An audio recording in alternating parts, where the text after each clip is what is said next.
It's a run day.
The 26th.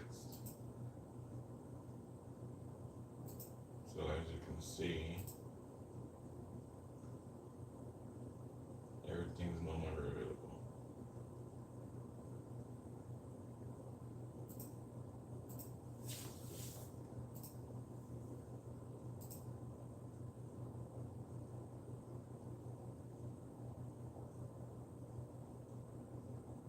So they're slowly, this stuff is still working. So you can see that they're slowly going through and disabling everything.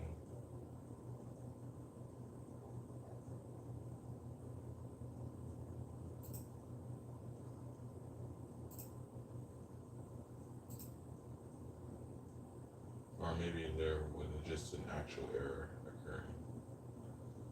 Meetings, as there it is. Now it's working. Well, let's see if the actual video recording is there. Yeah, okay. Cool. So it's a run day. I'm gonna sit here and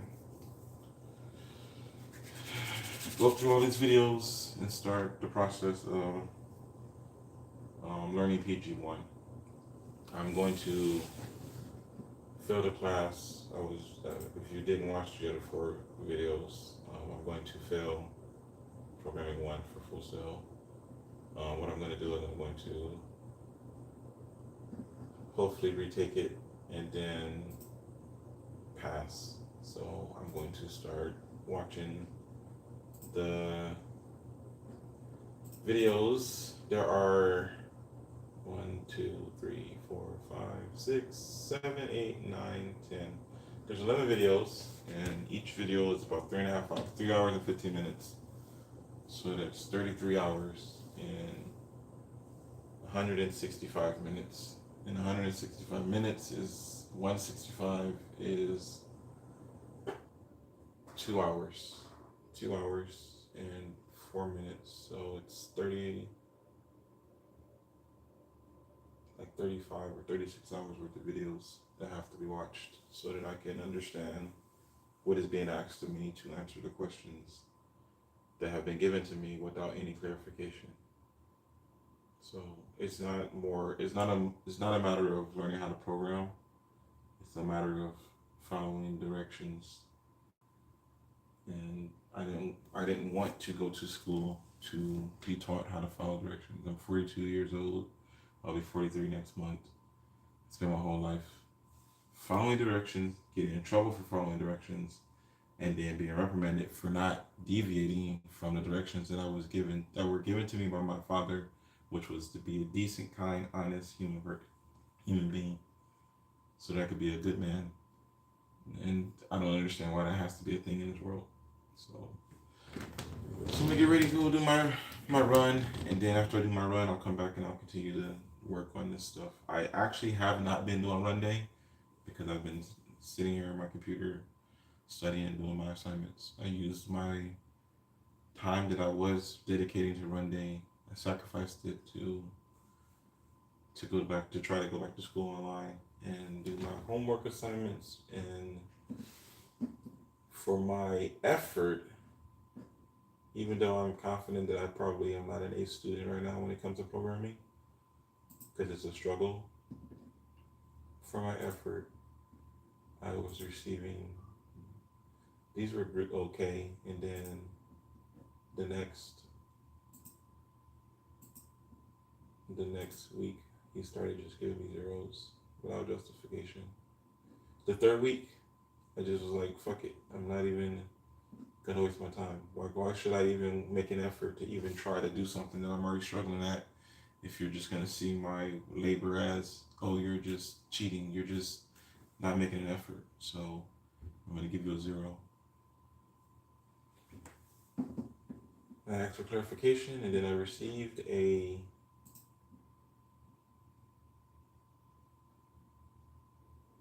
where is it?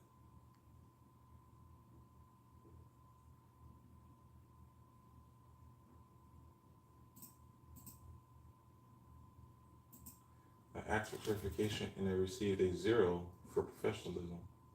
And the way that you know he's being honoring and disrespectful is there's no feedback. There's no feedback. And I'm not going to ask for feedback. You would think that he would explain why he's doing the things he's doing and justify it. But the reason why he's not is just fucking racism. At the end of the day, it's just racism. You know that you're not as good as you think you are at this thing, and I need to put you back in your place. It's just racism. That's been my whole life. People look at me, see my skin complexion, see my hair texture. I communicate to them that my introduction to this new thing in life, I have no experience in this new thing in life. I'm not gonna walk up to you and be arrogant and be an asshole and stick my chest out and act like I know every fucking thing. And then when people do that, you're like, oh, that person's narcissistic. Like, I don't believe in narcissism. I think that your capacity to have a skill set and be proficient in an area does not diminish other people's capacity to have that same damn skill set and be able to do that same damn thing without it diminishing them either. I can do something that you can do. The idea that you can do it better than me is a you problem, not a me problem. My limitations as a human being is a me problem, not a you problem. But don't make my limitations as a human being justification for racism. Don't look at me doing something at the human level and be like, I knew you were going to fail. I knew you were a failure. That's not how life works. It's not that I failed, it's that the capacity to make a mistake and be in error when you're doing anything in life is always going to be at some value higher than zero. It's just that simple. And no matter how much energy somebody puts into doing something right, if the only thing you're focused on is that one instance when they're going to error, that's counterproductive. And that's why narcissists hide their errors. So they don't have to deal with that energy of people running around trying to prove that they're not good enough and trying to prove that they're not going to fail. And in protecting that, it becomes a pathology. And then they start lying and cheating and robbing and stealing because people don't care about what you're actually doing. They only care about what they believe that you're doing. And narcissists feed into that part of the human condition that only wants to believe that you're doing something. That's a you problem. You want to believe that I wash the dishes. You want to believe that I'm doing it. That's the reason why I started recording Runday. Because I'm like, I'm going to do this 2 mile run every 3 days and I'm going to talk about it. And then people were going to tell me that I didn't go fucking run. That's what people were going to do. And then I'm going to be arguing about the fact that I actually ran. So in my wisdom, I was like, well, I could just live stream it. I could just live stream my runs. And then if anyone tries to question it, the live streams will be there. Because it's an objective truth. And that's what Michelson is ultimately trying to teach. It's trying to teach objective truths. I sat here at my computer and studied and did my homework and my assignments. Nobody saw it, so nobody believes it. No one has to believe it. No one has to care. But then when I can't defend the fact that I'm not learning, no one is saying, why isn't your instructors teaching you? They're saying, well, you're stupid, dumb, and incompetent. But I know that I'm not stupid, dumb, and incompetent. I know that I just don't understand computer programming and that the weakness is trying to learn a language when I don't have a language foundation. I wasn't given a language foundation as a child. So the logic component of programming, I understand. The syntax grammatic aspect of it is where I'm weak. And instead of learning fucking English in school, I learned creative writing. I wasn't taught. I was given creative writing and typing classes. They taught me how to type and they taught me how to think creatively, but they didn't give me the core foundational values that I needed to express myself in a literary form. And it's only because I read that my comprehension is not high enough that when I grab something and read it, I understand the information. But the inability to communicate back to people is a limitation of other people. It's other people's incapability of understanding and the weaknesses that I have been given deliberately that makes it hard for me to convey information to people. And you know what I've learned over the years? I don't fucking care. I don't fucking care. I'm tired of trying to validate myself to people. I'm not interested anymore. You know why I'm live streaming? I don't want clout. I want to build a fan base that I can sell shit to. Full transparency. That's just basic common sense. You build an audience, you have a community, and from that audience and from that community, you have the means by which you can sell things. And that's the reason why social media exists in the format that it exists in. It will be awesome to be able to hang out with people and have conversations that are deeper and more meaningful, but the algorithm isn't set up for that. The world doesn't want that. So I'm not trying to do that. I'm trying to build content to sell to help people move forward. And the conclusion I've come to when it comes to the state of the world for Americans, not for the world, but for America, is we have these polarizing ideas of there's basically the way politics work is that's going to be too much. There are people, there are human beings. You know what? I haven't fully structured this, but let me just go ahead and say this shit, even though it's not fully structured. There are people that exist in nature, and then people created the idea of citizenship in nations as a consequence of the human condition of wanting to be hunters and gatherers. Animals go out and gain resources when they need them. Humans think about what our needs are and we project that over time. And through that projection over time, that separates us on a fundamental level from other life forms on the planet.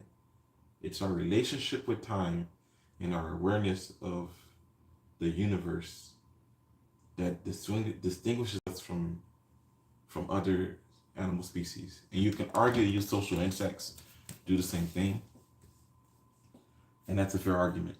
I don't feel like going that deep into the rabbit hole of trying to justify what I'm saying. But when we associate people from citizenship because we created nations, right? You have an ecosystem, you have herds inside that ecosystem, you have hierarchical structures of animals within that ecosystem when it comes to predator-prey protection. You have a similar relationship within humanity. And in that relationship, you have the hierarchical structure of citizenship. So citizens are people that are all part of the same group. The most natural citizenship is the family. The family is the most natural citizenship. But families come together with other families and have to fight each other. My family might not be strong enough to defend itself from another family. My family is strong enough for me to defend myself against individuals, but as the people realized that the family unit was a stronger unit than the individual unit, we evolved to be family units. So as we evolved to be family units began fighting other family units. So the family became the first nation, the first groups of united people.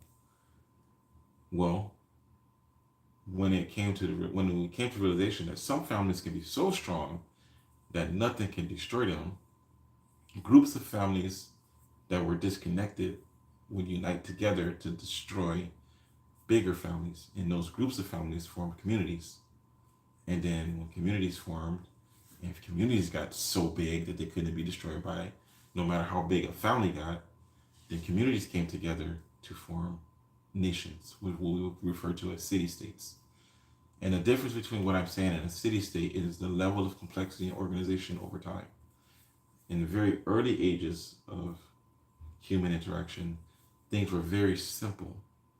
And as complexity grew and tools grew and resource management grew and logistics grew, the administration of these systems became so great that we started creating city states. We started creating the condition that allowed us to govern and manage the resources and the logistics of the land. And that's what city states became. And in city states, the idea of family eroded down into a city. Like the emphasis on being a strong family became second to the understanding that we need more people than we do strong bloodlines. More people was more important than strong bloodlines. And there was a pushback against those two dynamics. So as that continued to evolve, the city state recognized that the citizens have a relationship that really isn't defined. So they tried to define that relationship, and in the process, they created the idea of what we now consider politics.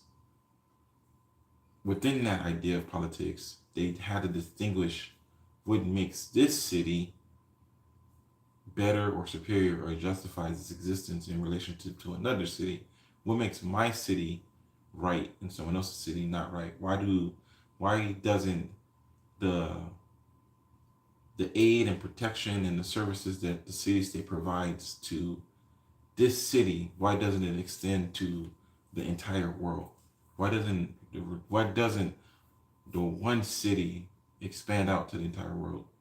And the realization was, even if the city wanted to try to provide for the whole world would need to be part of the structure of the city for the city to be able to facilitate that.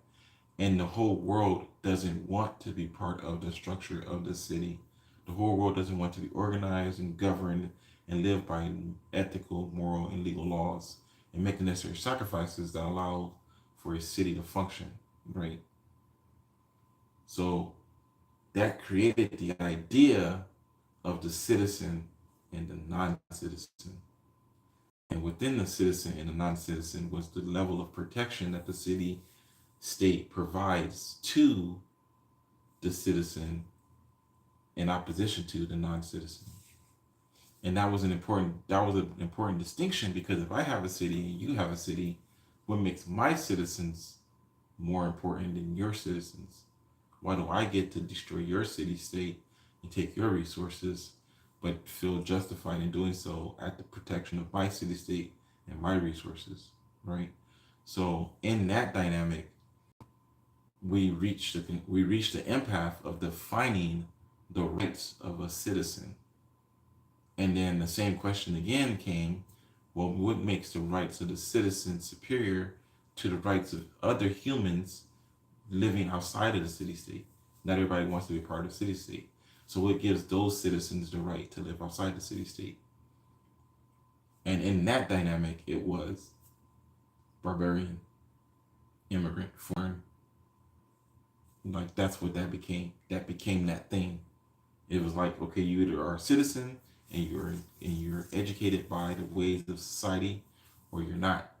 And we live in a modern world, but in the past, when city states were very fragile, and it took men of equal prowess to be able to defeat each other. Like there was no guns, there was no weapons of mass destruction. You needed a strong standing army to be able to defeat your citizens, to beat your citizens into submission.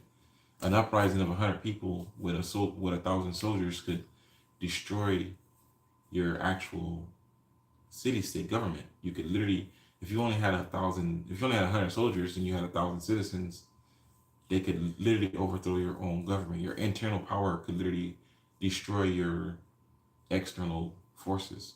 And during this time, city-states would form allegiances and alignments with other nations for extended protection. But again, this stuff is complicated. So within this complexity, we get to where we are in the present, and nobody wants to go down the rabbit hole to understand they're just like black and white, and it's not that simple.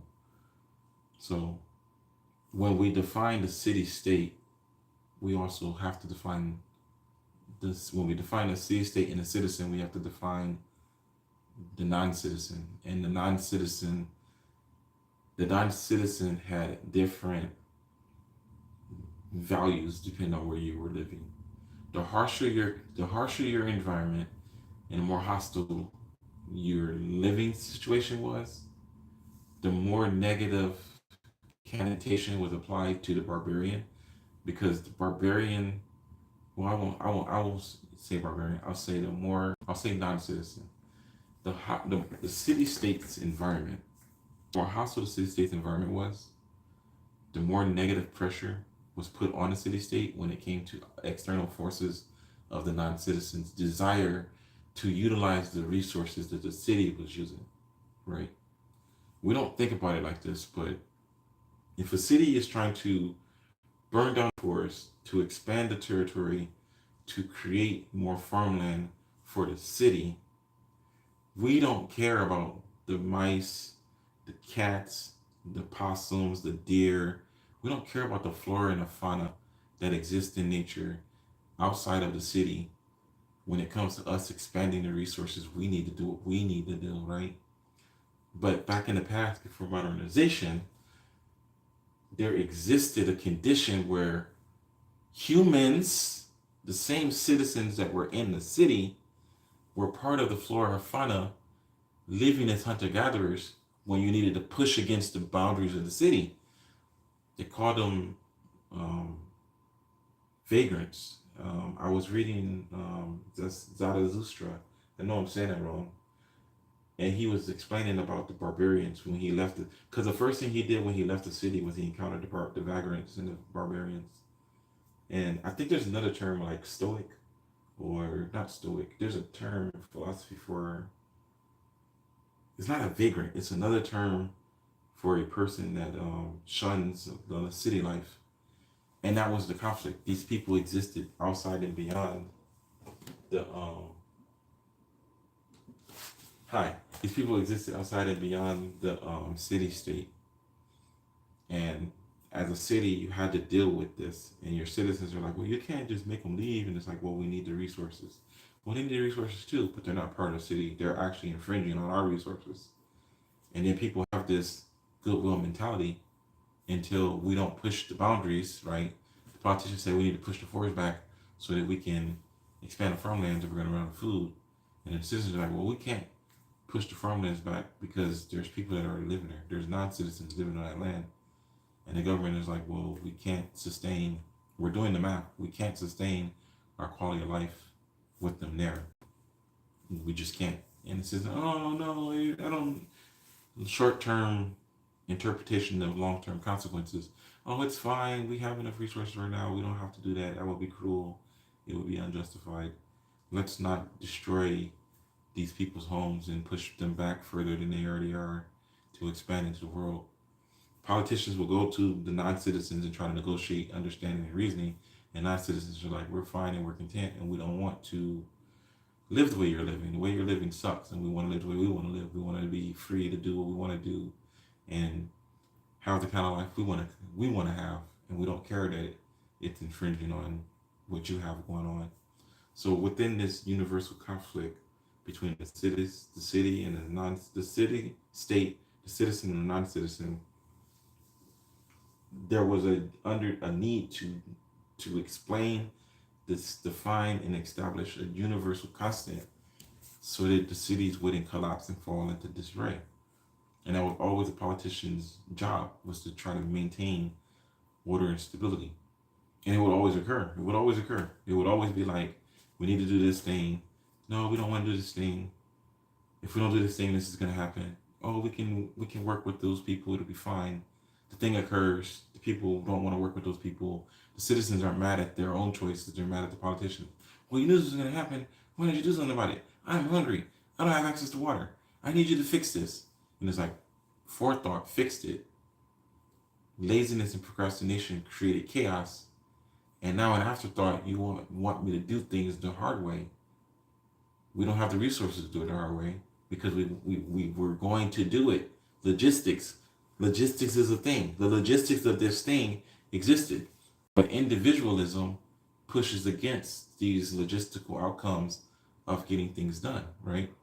So now the city state has to go harshly move these people and has to farm this land without the resources to do it, with all the unnecessary extra chaos and adversities of it pushing against it. And that was just a thing. So what happened? They created classism. Is a natural component. The more intelligent, more proven, wealthier classes said, this is what we're gonna do.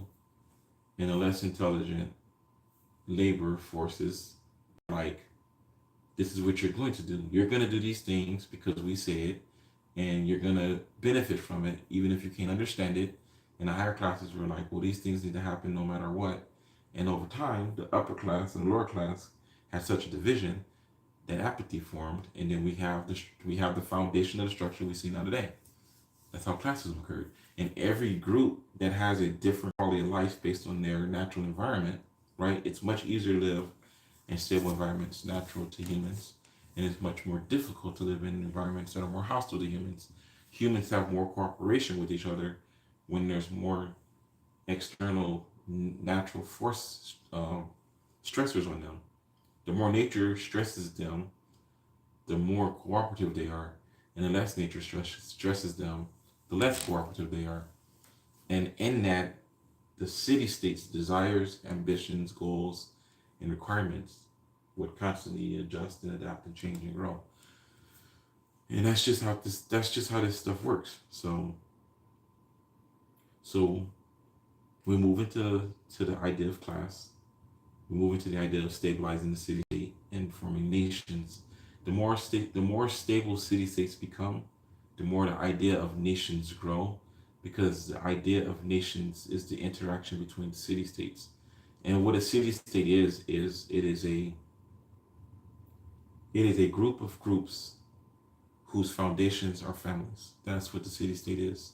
It's groups of groups whose foundations are family. And those groups of groups whose foundations are families form treaties and alliances with other city states, and those form actual nations. Because we see cities as these expanding metropolises with these artificial boundaries, without much nature between them, because we've learned to expand infinitely as city, as with our technology to build cities and our infrastructure. So we think of just states now. We think of just cities now. We think of these large spiraling structures with very little nature. That's where we are in modern society. But it used to be that human cities were microcosms, and nature was vast and almost infinite. You were a tiny little island in a sea of nature, and it would take, especially before we could move at 60 miles an hour using modern vehicles, it would take days to walk to the nearest city. It could take weeks to walk to the nearest city. Like when they sailed to America, it took them 3 or 4 months to cross the ocean. Most people are like, I don't believe it took that long to get across the ocean. Those numbers don't make sense. How could you survive that long on a boat? Those numbers do make sense when you understand the logistics of the structures that were being used and the quality of life. Those those conditions and that way of life was freaking hostile.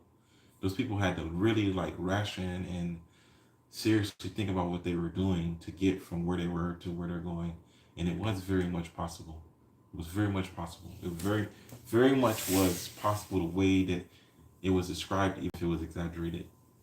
Even if it was only a month and a half, even if it was only 2 months, it was very much possible. And it was very much happened the way that it was described, because it aligns with natural order and the fundamental forces of nature. Not to mention the fact that everywhere you go, the stories are pretty much the same. So even as a mythology, the stories are pretty much the same. So we move to classism, and in classism, the problems are still the same.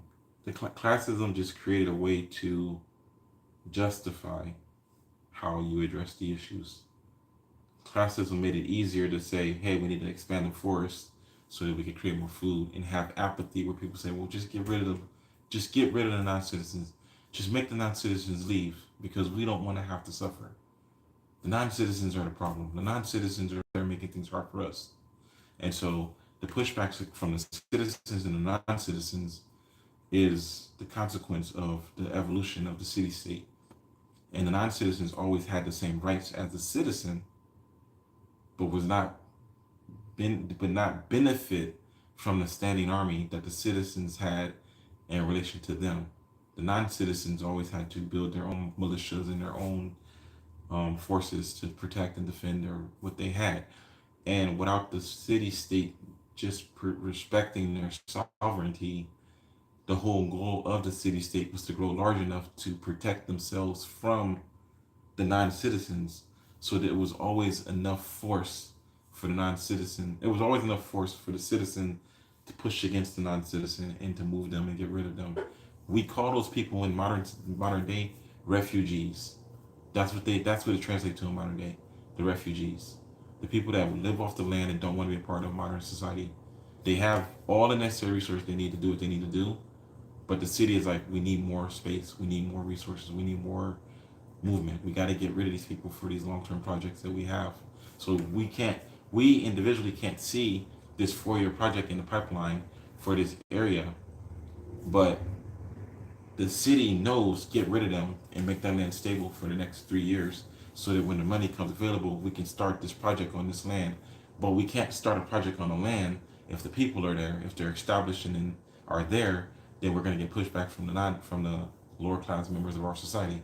So we need to get rid of them now. We need to move things and put things in motion now, so that in the future it'll already be established that we can do these things. And that's what we're seeing right now today. And then in that space of upper class and lower class, with the lowest class being the non-citizen, the immigrant, the illegal alien, came the idea that, well, if we can infringe on the freedoms of the non-citizen and they are human, why can't we infringe on the freedoms of the lowest class citizen? Aren't they kind of equal anyway? So that energy right there is how we defined the idea of the slave, right? The working class. I don't believe that slave and slavery translates to what we associated with it in modern time. I think slave and slavery literally means worker, subordinate, and management and leader. Slave and slavery was worker and manager, leader, follower, subordinate, and supervisor, master and apprentice. That's what it translated to. They added the extra BS that we decided we don't like, or that we feel is not politically correct, and they associated that idea with the term slavery and replaced the word slavery with the term worker. And then they did a PR spin on how we deal with these types of situations and dynamics. But the quality of life of the actual slave in the past, once you get past the brutal beatings, rapes, and lynching, was higher than the quality of life of the average underclass working citizen, because the slaves of the past were able to work. A chattel slave could work off his debt and then receive compensation for the promises that were made to them. And we've moved away from that. We moved away from that. We were supposed to be able to start work at the age of 18, retire around the age of 50 or 60, and spend the rest of our lives not having to worry about our financial means later in life. Now we're not able to work enough to be able to get anything to be stable enough to continue to live. And then by the time we reach retirement age, we can't afford the health care to keep ourselves healthy enough to live a quality of life after we've broken ourselves for industries that don't care about us. Only to not have enough money from a system we paid into to be able to cover and provide for ourselves in a system that perpetually grows in debt. and then we just die. Like we just like at every step of our lives, we are always in a constant state of one check away from not being able to function in society, and there's no reason for that. The only reason for it is because of the legacy of the idea of the upper class and the lower class and the quality of life difference between the lower class and the upper class. That's the only reason why it still exists. And it's literally just a change in perspective. It's just a change in mentality and an opposite in a unification of the drive of people to say, I don't consent to this quality of life and I will not invest in this quality of life. I don't want that service because I see the long term consequences of that service. I don't wanna do that thing the way that you want me to do it because I don't like that thing the way you want me to do it. I don't wanna buy a house and have it go up every year. And why haven't we just passed a law to eliminate inflation? Oh, you can't eliminate inflation. It's natural. Is it though? Is it really natural? Is it really does the price of an item have to change every year? I don't think it does. I don't think that a dollar that a piece of candy has to have its value changed every year. Well, the price of resources always go up, and as the price of resources go up, the price to produce that also goes up, and as the price to produce that goes up, then the money required to justify to justify all of it has to go up. No, I don't think that's how it works. I don't think fundamentally people understand logistics, right? If you're producing, if you are producing, you know what? Let me say it this way. When I worked at McDonald's, we could control the value of a sandwich regardless to the external forces around that sandwich by adjusting the things required to produce that sandwich. If you think about from the beginning of the year to the end of the year, you cannot predict the flow of customers.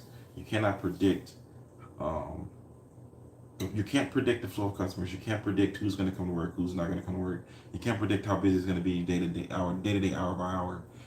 But you can have a general understanding of the average, and from that general understanding of the average, you can create gauges and checks and balances that will influence your ability to know what you should do.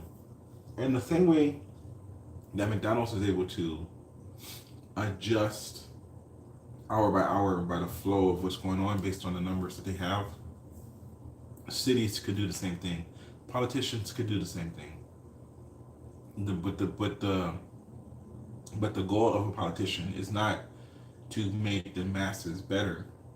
The goal of the politician is to believe that they have a higher quality of life being a politician than everyone else, and to use the influence of that higher quality of life to get people who are otherwise in opposition to what they want to do the things that they want them to do. And that's really the struggle because there are things that I want to do and there are things that other people want to do, right? I want to design video games, produce comic books. This person over here wants to do fentanyl. Them doing fentanyl should not directly and negatively affect my desire to want to produce video games and comic books. And my desire to produce comic books and make video games should not directly affect this person's desire to do fentanyl. There should be some balance between the two that will allow us to be able to be functional adults. But what's happening in modern society is this boy and me as a boy are growing up to become men, and this person that wants to do fentanyl wasn't born and was like, yeah, I want to be a drug addict when I become an adult. And when I was born, I wasn't like, yeah, I want to be a video game developer when I grow up. We were just kids running around living our lives. The society around us influenced us in ways that pushed us into certain directions. Society wanted me as the African American with the dark skin and the nappy hair to be the one on the fucking streets doing fentanyl so that they can justify for little Timmy over here, don't be a nigger, make sure you go to college, make sure you go to school, make sure you do the things that you need to do in life. And he's like, I don't want to do any of that shit. I don't want to do any of the stuff that you're telling me I want to do. Why can't I just be outside on the sidewalk, tap dancing, making enough money to be able to live my dream as a dancer? Why can't I do that? And it's like, no, because you have to be white. It's like, I don't want to be fucking white. I want to just be me. Why do I have to go out here and engage in a bullshit ass system that I don't want to be a part of any more than anyone else? But that's the pushback. Like this design, this infrastructure and this design doesn't work for us. We know it doesn't fucking work, but we keep investing in it. We know it doesn't work. We can see that it doesn't work. When I go to work and I have to deal with the people that I work with, I just want to go to work and do my job and go home. They're all miserable, not because of anything that I've done. They're just miserable in general because Fox 2 has them looking at the African American like we're the problem. Oh, these immigrants are the problem. Oh, these Hispanic guys are the problem. All these people trying to take your jobs. Who's writing your check? Who's writing your check? Why does the person that's writing your check feel that you deserve to live off of a certain amount of money? Why does the person that's writing your rent feel that you deserve to have to pay a certain amount of money for rent? If we know fundamentally that you need to make 2.5 times rent, right? If we know fundamentally you have to make 2.5 times rent, and we know fundamentally in the general area rent's going to be a certain amount, then we know fundamentally you have to pay me that kind of money to be able to function and survive. And if we understand that, then all of us should be able to go somewhere and pay top dollar for the products and the services so that that person can survive. If I go to the store and buy something, I should be willing to pay the money for it so that cashier can receive the money that they need to be able to pay their rent. But guess what the problem is? We don't have any fucking control. So even though we pay the cashier the money that the cashier needs to pay to survive, the owner doesn't fucking care about the cashier.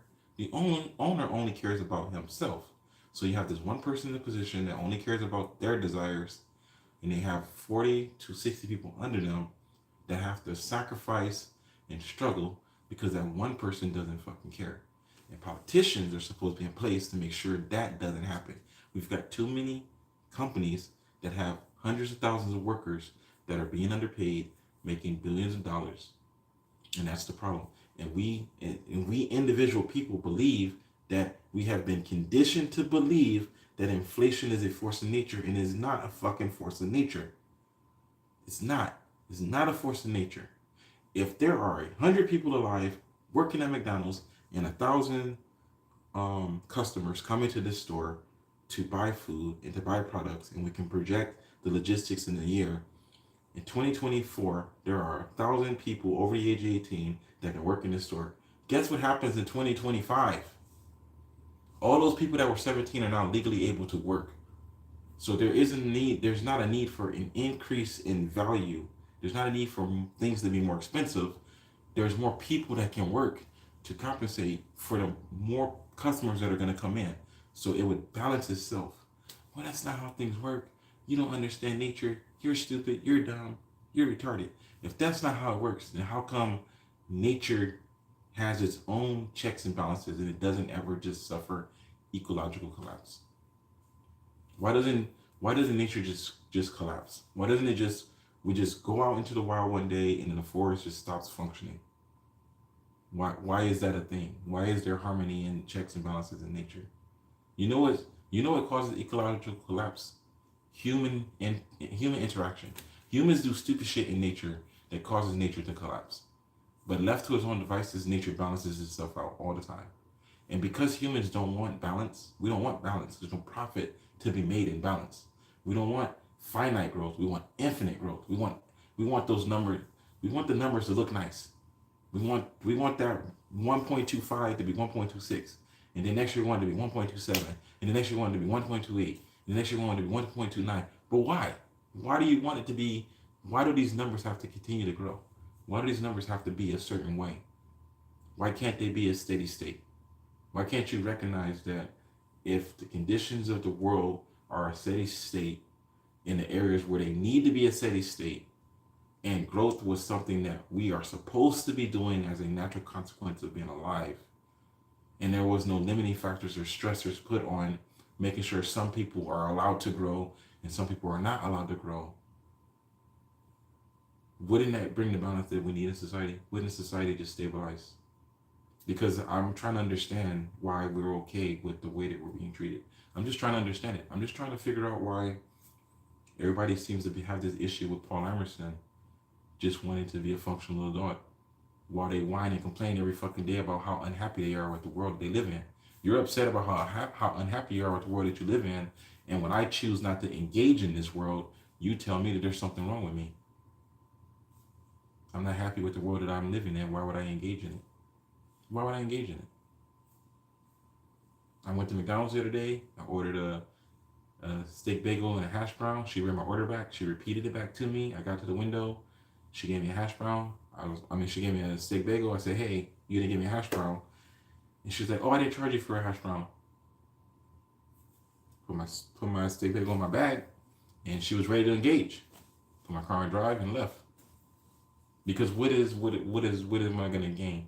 Like, I used to be on that side, so I understand all of the things that's gonna take place. So what is it that I'm going to gain by being like, oh, you didn't give me my hash brown, blah blah blah. Like, what am I gonna gain? There is some value of average, and there are checks and balances. Mistakes will be made. So she didn't charge me for the hash brown. So okay, you didn't charge me for the hash brown. There's no need for the extra chaos. There's no need for the extra bullshit. Have a good day. And then I left.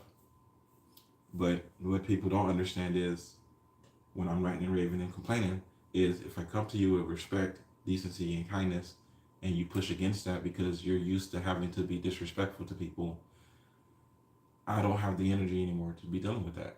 Like, if you're not going to take time out to see the person that I am and deal with me day by day, and not hold animosity and grudges, then I don't have the energy for that. I don't have the energy for that. If you don't want to deal with me at my level because you see other attributes from other people in me, because you see my humanity, I don't have time for that. I'm not going to keep apologizing for being a human being. I'm not going to keep apologizing for not knowing every fucking thing. I am not omniscient. I do not know everything. I am not all-knowing. I have a phone that has access to the internet, but at any given moment, I don't have all the information.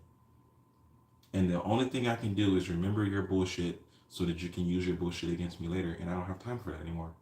I don't have time to remember what you said at 5 o'clock on Thursday, because what you said on 5 o'clock on Thursday was just a setup for me to put me in a position socially to feel like I'm incompetent, stupid, and dumb, and I don't have time for that energy. Because you could be direct. You could just directly say, hey, this is what I would like to do. But nobody knows how to do that. Nobody knows how to be a functional adult. So we live in dysfunction. We live in chaos. We live in disorder. Okay.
I'm in the process of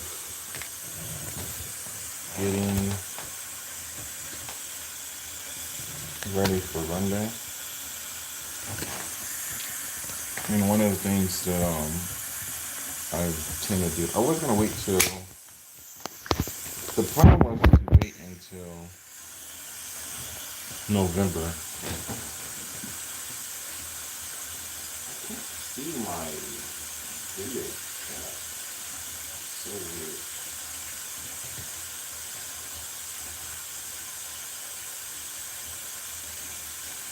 Can't see my chat. But anyway,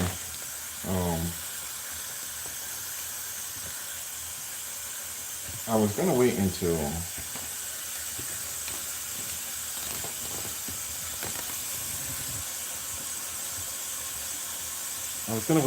Monday. I was gonna wait until November 25th. No, I was gonna wait until the 1st of October. It's the words that I'm looking for to do Runday. But I decided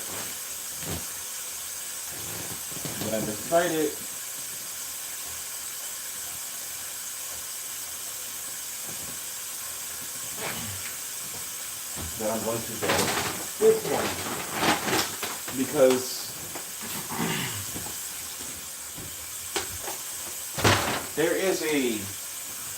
we have this word that we use a lot in society right now called habit. And there's a relationship between being consistent as a positive value and the negative connotation of having a habit as a detrimental value that I want to try to address when it comes to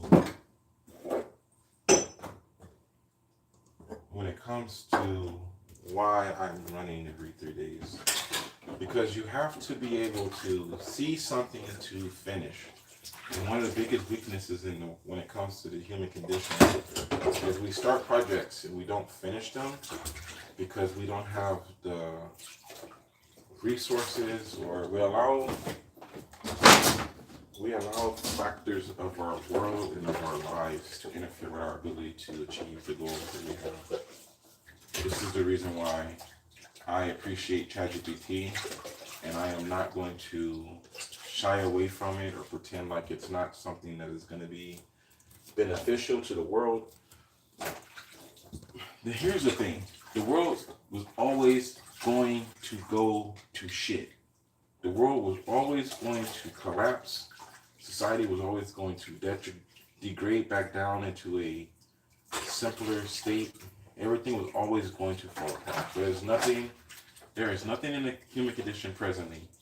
There's no factors or no functions or anything put in place right now to prevent the absolute collapse of human society and a cascading effect of perpetual war at a scale we've never seen, because we've always fought wars over resources, and since we have enough fucking resources, we can't justify war, but we're not sharing the resources. There's no longer any cooperation because everybody is trying to hold on to whatever it is that the elites desire or believe is valuable.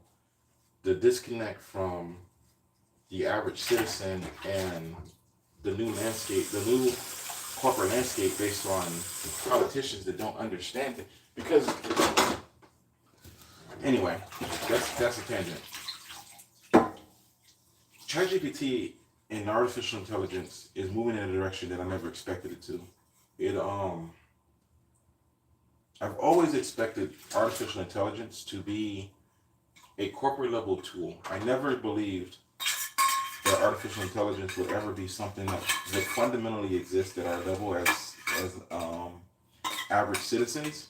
And I'm hoping that the people that usually keep things like the person that made Bitcoin, I'm hoping that these individuals understand what's going on and they start actually creating the actual physical infrastructure that is required to truly have an open source off the grid AI.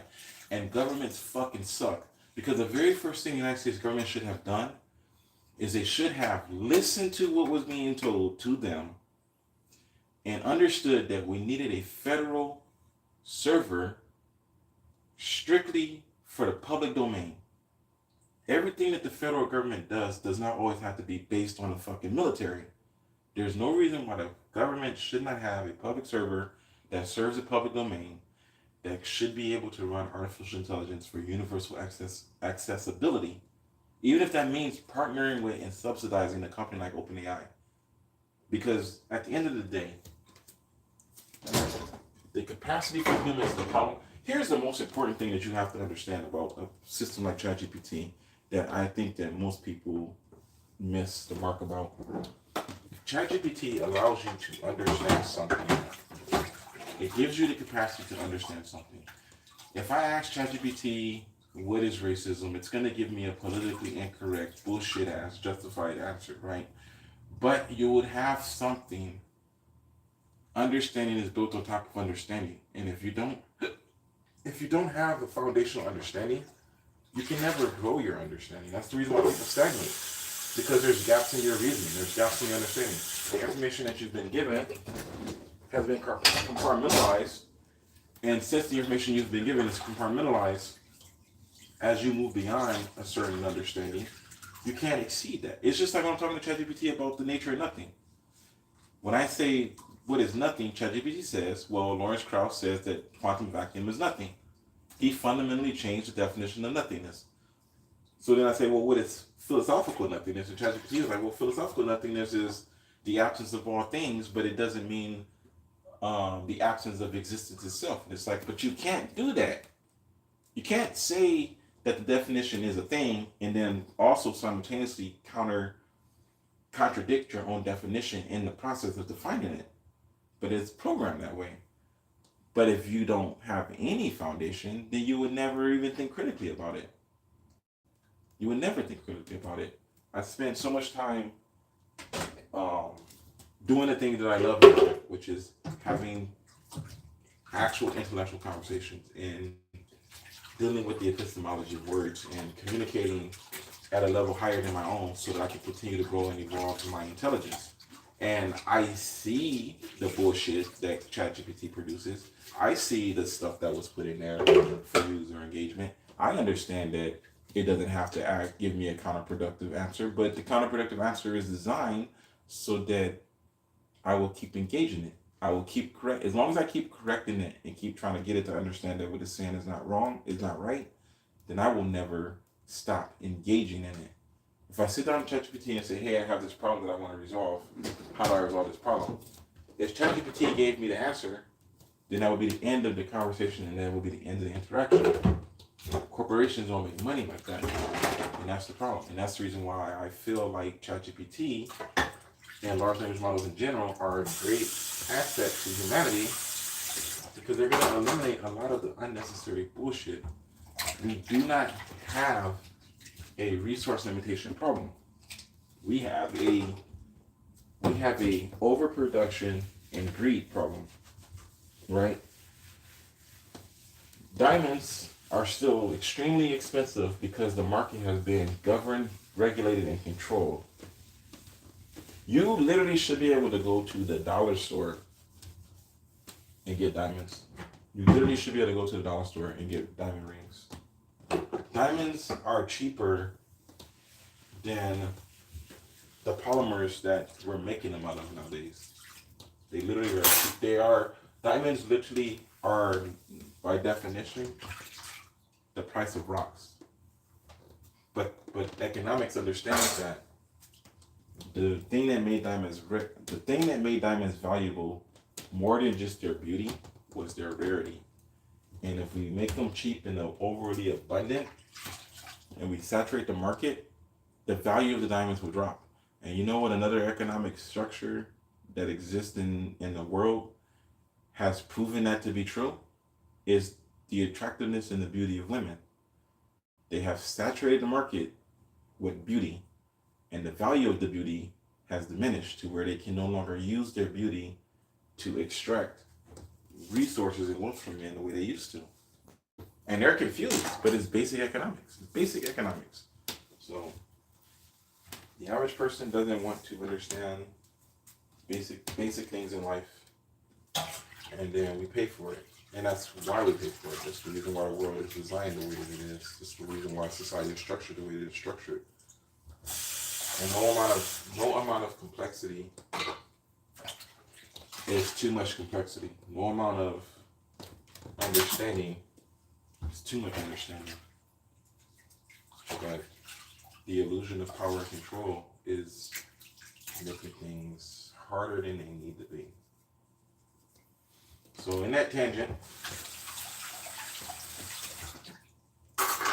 Runday was always about being productive, being actualizing your desires and your ambitions, your drive, and trying to achieve your goals. And one of the things that I learned was you have to be willing to structure your goals. You have to be willing to structure your plans to actualize them. And society doesn't teach us how to be successful. Society teaches us how to be obedient. Everything in the world when it comes to government and industry, government and institutions is about making you be obedient or rejecting you for your lack of obedience. And when you get rejected for your lack of obedience in a Christian nation, the rejection, the adversity of that rejection causes you to find Jesus, because it's like, okay, I learned my lesson. I'm sorry. I will be obedient now. I understand Jesus. And then you'll come back and you'll be willing to operate at the corrupted Christian level. And we call that being an adult. And that's just the way that it works. If I'm wrong, then you can correct me in the comments. But that's the way it works. And some of us just choose not to do that shit, and then we wind up just being in isolation and alone. We don't want to engage. We don't want to deal with the bullshit. We don't want to entertain all of the unnecessary drama and chaos. It's not a thing for us. We're not okay with it. So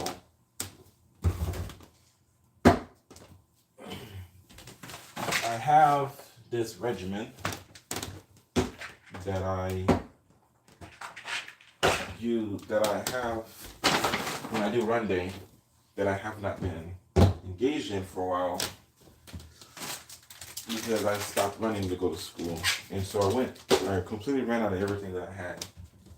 I think the only thing I have left is a couple fish oils, which I might wind up just tossing since I have this one.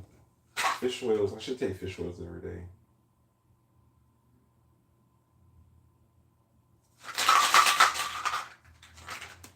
I've had these for a while. I might wind up tossing these.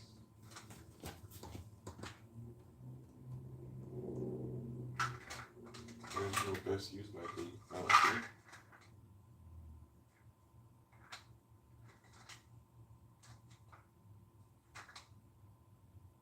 Oh, there's no best use by date, so I guess I'll just keep it. But I have the other one too. And I also take Flintstone vitamins. This is Almond Farm.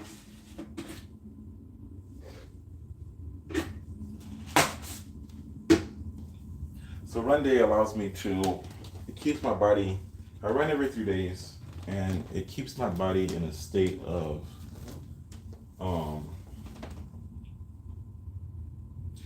like how I woke up this morning and I was ready to go do my run. My body is like, let's go do this. Let's do this thing that you want to do. Let's go run. Let's go burn these calories. The mind and the body have a relationship, and the homeostasis for the mind and the homeostasis of the body are different, but in tandem. Everything that the brain uses, all of the dopamine and all of the whatever, like all of the stuff. I don't want to go into their names because I probably say this stuff incorrectly. But everything your brain requires and needs and uses to run its functions is produced by the body. And everything that the body produces is regulated by the brain. So the brain gives the body the permission to produce the things that the body needs. The brain gives the body permission to produce the things the body needs. The brain gives the body permission to produce the things that the brain needs. And the body is allowed to have the resources that it needs to sustain itself. And there's a relationship dynamic between that. The body is like, hey, I need these resources to run these things for me. And the brain is like, okay, but as long as you're able to do these things for me, you can have those resources. And the body is always like, hey, we're out of this resource. We need to go get it. Okay, okay, I'll let him know or her know that they're thirsty, so that way they can go drink water. Hey, we need more calories. Okay, I'll let him or her know that we're hungry, so they'll go get food. And that's the way it works. And when you have certain ambitions, desires, or cravings, it's the body's way of letting the brain know that what the brain wants can only be obtained through this. So that fundamental relationship within us is the fundamental relationship within us is kind of what is projected into how we interact with the world and in society in general. So these supplements just help me run at my age. It provides all of the necessary missing ingredients in my life that I no longer have or that I no longer am able to support due to my age. And yeah, so that's what this stuff is. It's not really a necessary requirement, but it helps. And it allows me to be focused, it allows me to operate at the level that I'm operating at and doing the things that I'm actually doing instead of just being all talk. So this is where we are. This is what we're gonna do. Make me a protein shake. I'm gonna sit down until I have to use the restroom, and then I'm gonna go do my run. Cause it's run day. And it's all about being consistent. It's all about being consistent. It's the reason why I was able to do my homework and still go to work and function normal. But I know that I feel off because I'm not providing myself with the missing resources. My diet is shit because I don't put the time I need to put into cooking because I spent so much of my life just eating like crap. So now I procrastinate on eating food and I procrastinate on cooking meals because it's expensive. But slowly but surely, you have to make the changes slowly but surely. Like I always say when I'm running, life is a sprint. Life is not a sprint. It is a marathon.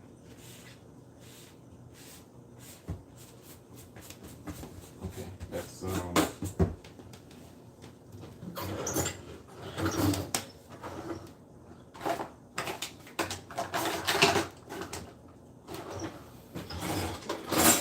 start with this. One of these.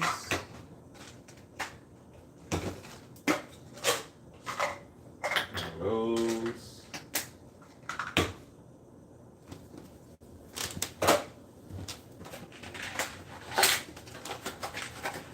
These are serving sizes 2 or 3.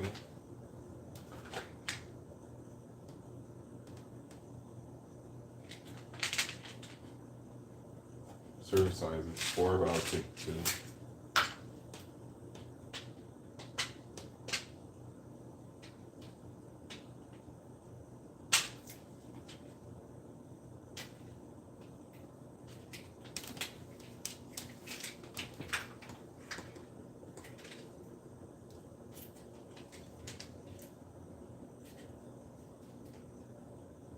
Open.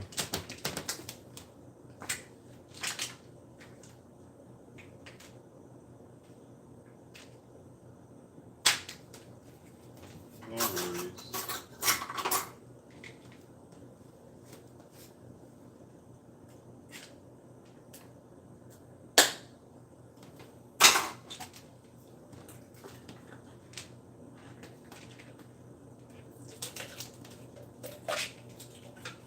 I really didn't want to open one of these.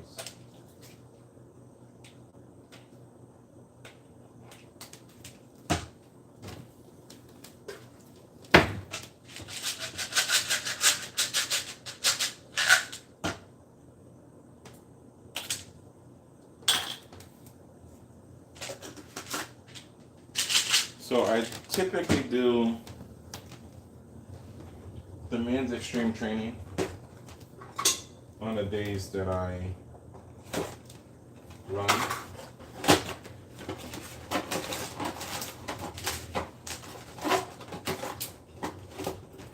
And I do the men's full body on the days that I don't run. So I usually go through this twice as fast as that one.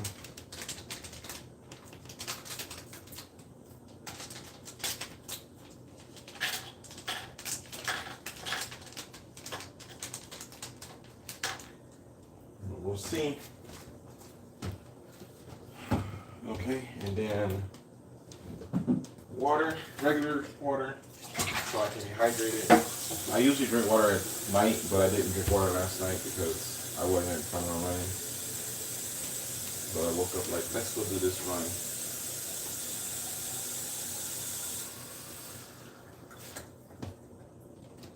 So I'll try to drink 2 of these, possibly 2 of them. And then water. So now it's just a matter of, let's get rid of these. Now it's just a matter of combining all these together. So I have 2 proteins because I personally feel like my nutrients is shit. So I have a plant-based and a whey base, so that I can get the benefits from the other stuff, the benefits from both of them. And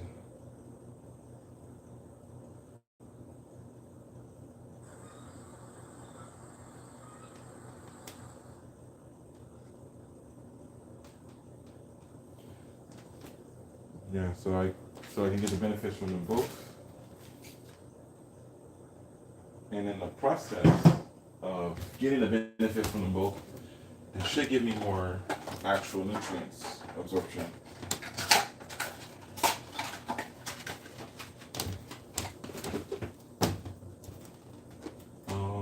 Okay, so maybe a little bit less water.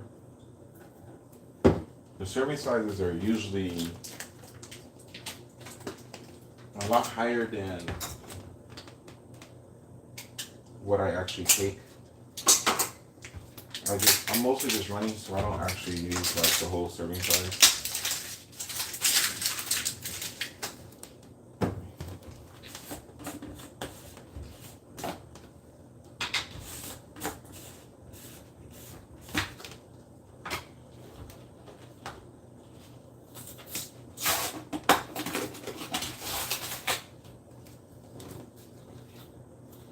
Peanut butter.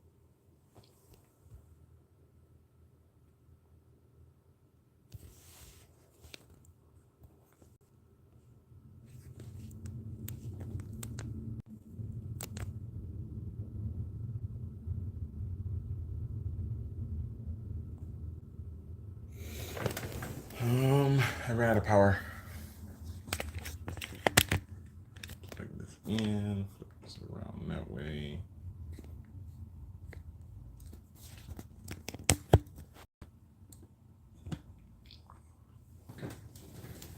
Okay.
1 scoop per each.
I usually don't.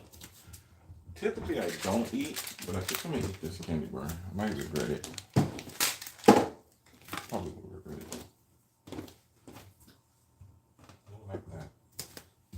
It's definitely not. It needs to go on here.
Okay, let's do homework.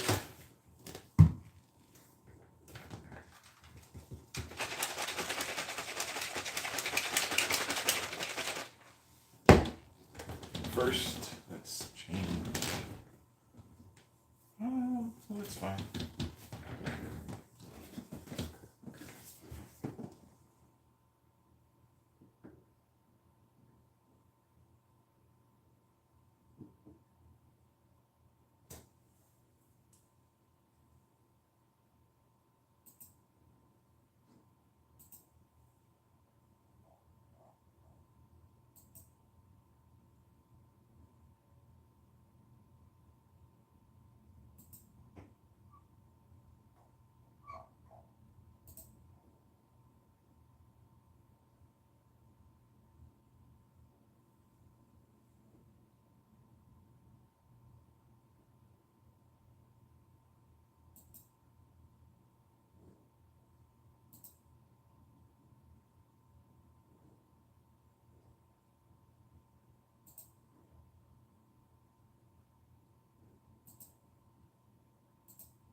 Can you mute the computer?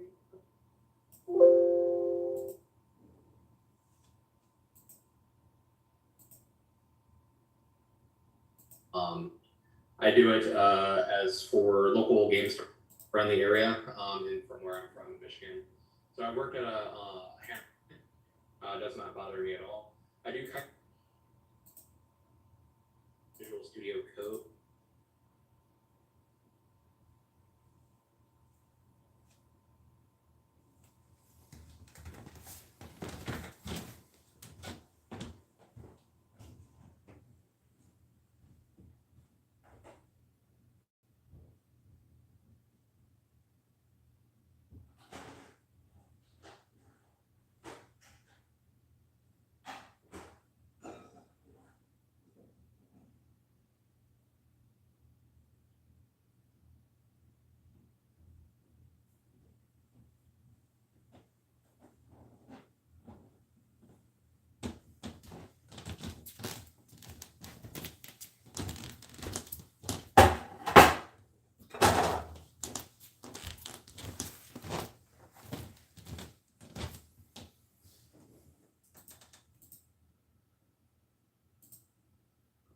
do that as a recap.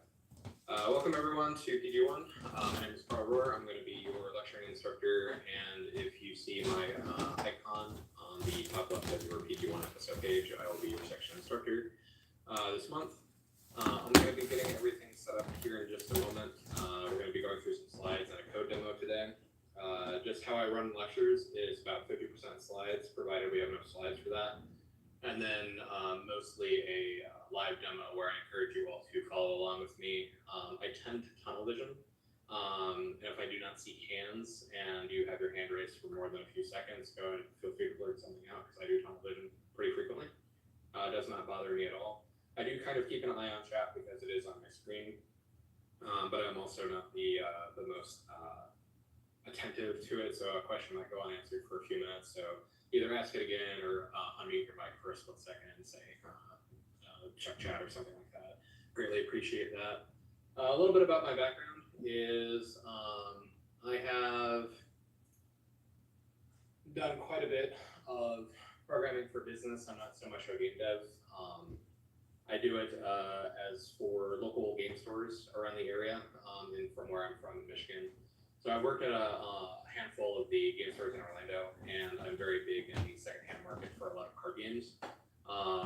So a lot of the experience that I have, at least as a real world or real life experience, is basically parsing data and automating pricing systems, working with content management systems, making them updating prices for well over 1 million cards or versions of cards daily, stuff like that. So if you're familiar with Magic the Gathering, Pokemon, Lorcana, think of card grading like near mint, light play, mod play, heavy play, damaged, all the pricing stuff that goes from there, and then integrating it into multiple point of sales like Shopify or Lightspeed or stuff like that.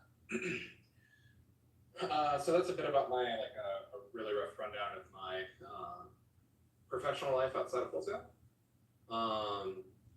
Other than that, I do enjoy playing card games. I really love Magic the Gathering. I love Warhammer. Play a bunch of video games like Battlefield, stuff like that. Yeah, what's up? I do play Commander. I am a Grixis player at heart. If I'm playing CDH, it's Kestis and Mage. If I am playing anything that's not CDH, it is all over the place. I've been playing Dr. Eggman. I've been playing Shah the Lone Cyberman. I've been playing Kuja, Genome Sorcerer, and Assault. Other than that, I love games like World of Warcraft, Guild Wars, Final Fantasy, Battlefield, stuff like that. But enough about me. We're going to jump into some slides. So let me pull this over. Make sure I have everyone. Let's see which participants. There we go. So again, welcome to PG1.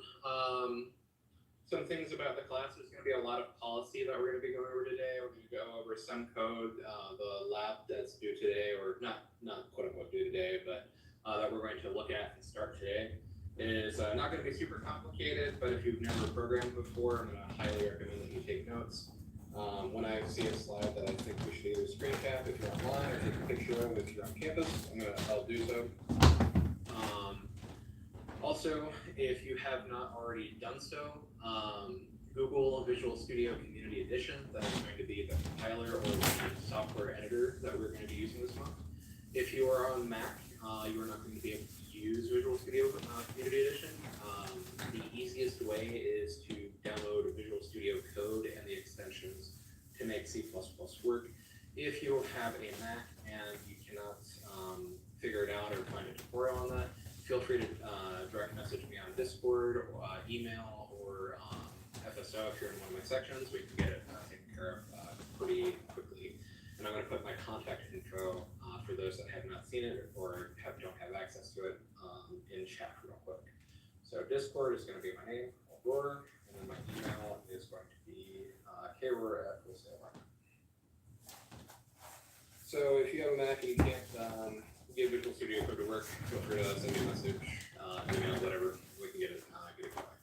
Other little bit is Discord is recommended for use for the class. It is going to be your access to us, other instructors, your peers and whatnot. The process has changed a little bit joining the Discord. There's going to be a Discord assignment in the first section. Highly recommend looking at it. It's going to give you the join instructions where you're going to basically apply to like a, if you've ever used Discord before, it's going to be like applying to a community Discord where they're going to verify your info. It's going to be your first name, my name, your student email, and I think there's one other piece of information. And then we have to go through and manually apply everything and accept everyone. So by end of day, most everyone should be in Discord. So those are the two big pieces of software that we're going to need. We're going to see screens on that later on. This is a little bit of a dated slide, so I'll make a mention of that again once we get there, because the instructions that we see on the slides may not match with what's on FSO now. Name of the software I should download is going to be Discord, and then if you're on Windows, it's going to be Visual Studio Community. So I'll type that here in chat for you.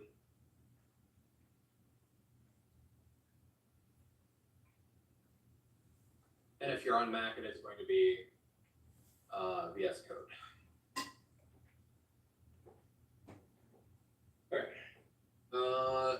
What degree programs is everyone in? I'm assuming mostly comp sci, game dev, but we could see some others. Game dev. Yeah.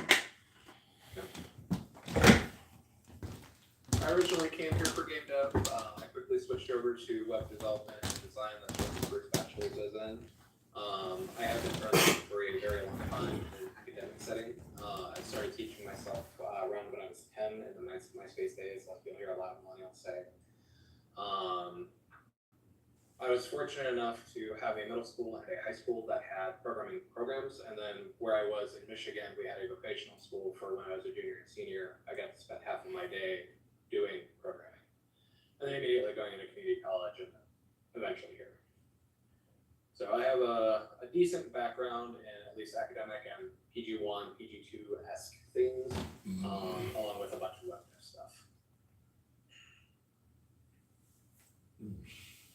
Does anyone have prior programming experience? That's actually going to be important and something that we're going to be talking about here in just a little bit. Everyone fresh? Okay, that's fine.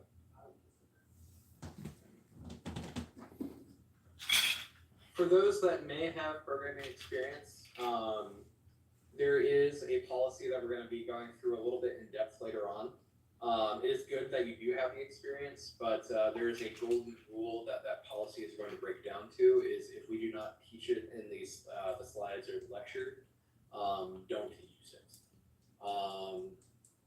So like I said, we're going to go over that here in a little bit. We're going to see a bunch of the policy. We're going to see the schedule, stuff like that. So this slide is going to be the course director. His name is Doug Arley. He is basically the head of PG1, essentially. This is his Fullsail history and work history. Prior to both of us being moved to the computer science degree, he was in mobile prior, and I moved from web to mobile at some point. I don't remember time blurs. But I left for him, and I left for another few classes in the mobile degree prior to becoming such a course director. And then I think it was like towards the end of COVID, or two-ish, 2.5 years, both of us moved over to computer science. But that's all of his work history and his school achievements. Over here, we're going to see the courses he's taught and expanded degrees. For him, for myself, if I were to like make a comparison, I've labbed the vast majority of web at some point or another. I got stuck with databasing for a long time. It's something I actually really enjoy. And then the beginning courses over in web for a very hot minute, and then the beginning courses for Java. When I moved over to mobile and started labbing for Doug.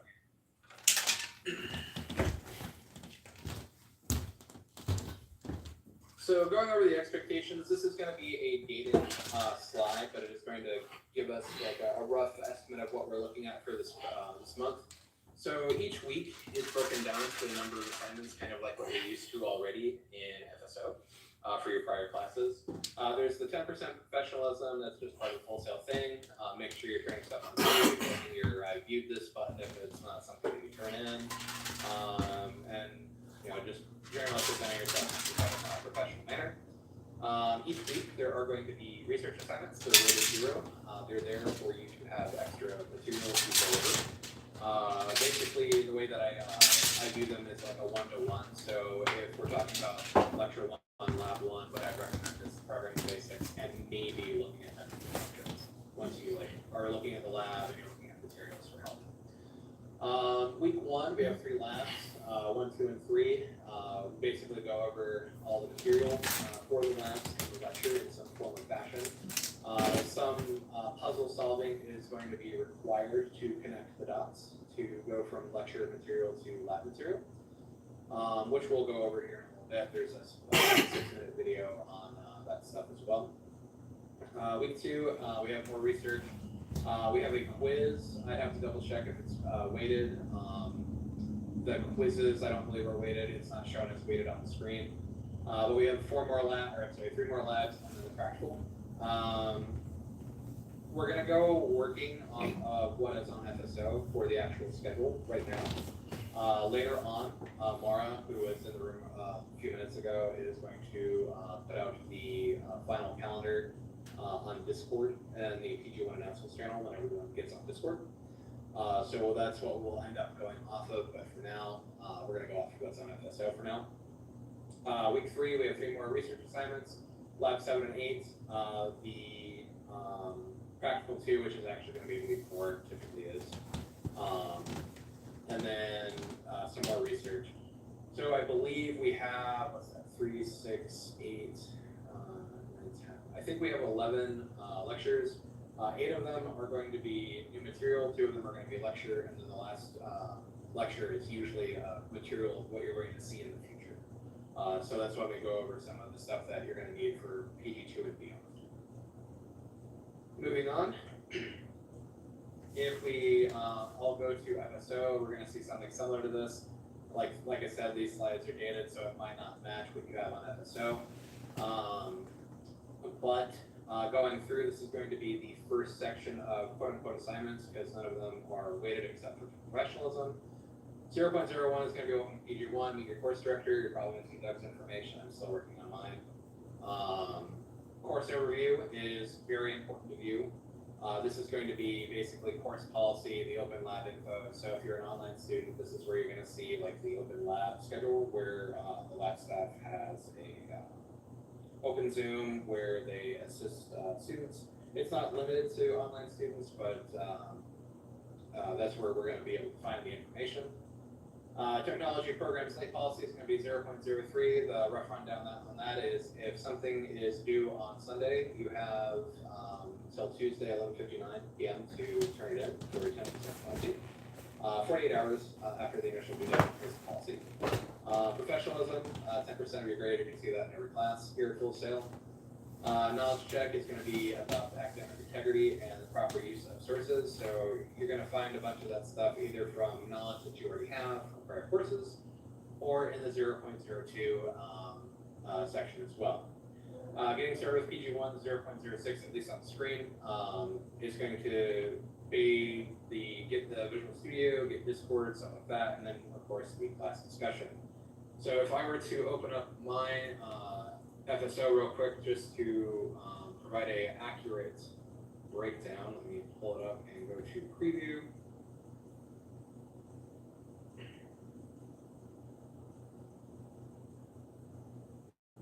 So this is what we're going to see actively. This is my active one. So like I said, you'll see Doug's information on there. I'm still working on like my slideshow for that. Course overview. We're going to go in this and we're also going to see some slides. So this is going to be like a hello, welcome to PG1. You're going to see a video from Doug, 3 minutes long, brief summary of it, downloads. So real quick while I'm thinking of it, if you don't see the video or this PDF, and it's like a little gray box, that means that you have logged into a Microsoft account as well, other than your Fullsail one. So like a very common thing about this is like you're logged into your Xbox Live account. You don't have quote-unquote permissions with that account to see that material. So what I'd recommend is logging out and then just logging back into your Fullsail email. And that way you'll be able to see the video and the downloads. So I recommend watching this. This right here is going to be basically PG1 info. So programming one course covers fundamental computer science and programming topics. such as algorithms, software problem solving, input and output, control flow, functions, object-oriented programming, and references. Students will learn how to program software in a modern, high-level language. It goes through. There's a lot of information about the course, like the course outcomes. Highly recommend going through this. Highly recommend going through everything that you have access to. This one right here is going to be the study guide. Highly recommend going through this, like everything. But page 3 is where the external resource policy is. So, if, like I was talking about earlier, if you have prior programming experience, the golden rule is if you don't see it in the lecture or slides or it's not explicitly taught, don't use it. This on screen is a non-inclusive list. If we were to give an inclusive list, it'd basically be a novel. Like I said, if we don't teach it, don't use it. That's why I say notes are pretty key to have. Other than that, on this page, we're going to see the late policy. It's 48 hours for a 10% penalty from the grade of the assignment. It's not 10% cumulative, so it's not per day. It's just a flat 10%. Just be aware of that.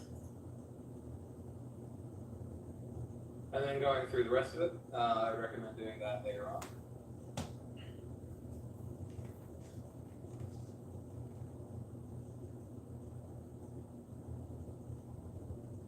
All right, getting into week 1, I'll actually pull up my Fullsail again.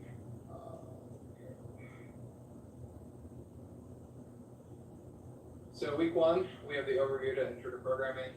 It's going to have a video by Doug. Rough calendar, basically what to expect. So Monday and Tuesday, we'll talk about, on Monday we talk about lecture 1, lab 1, because this is Monday, Wednesday, Friday class. Use this as a rough guide.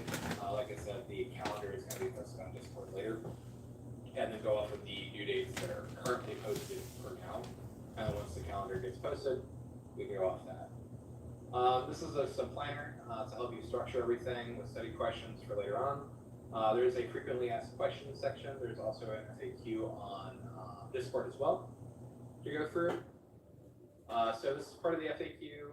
It's pretty decently long. It's very verbose. Then after that, we have the research assignments. So they're all going to be structured very similarly. There's going to be objectives and outcomes, instructions, even though it's just read or watch, whatever. So you're going to get the intro video, videos on like identifiers, different types like cars, strings, and operators, console input. This is all stuff that we're going to be going over in lecture, but these are like smaller, broken down, bite-sized videos to view the topics.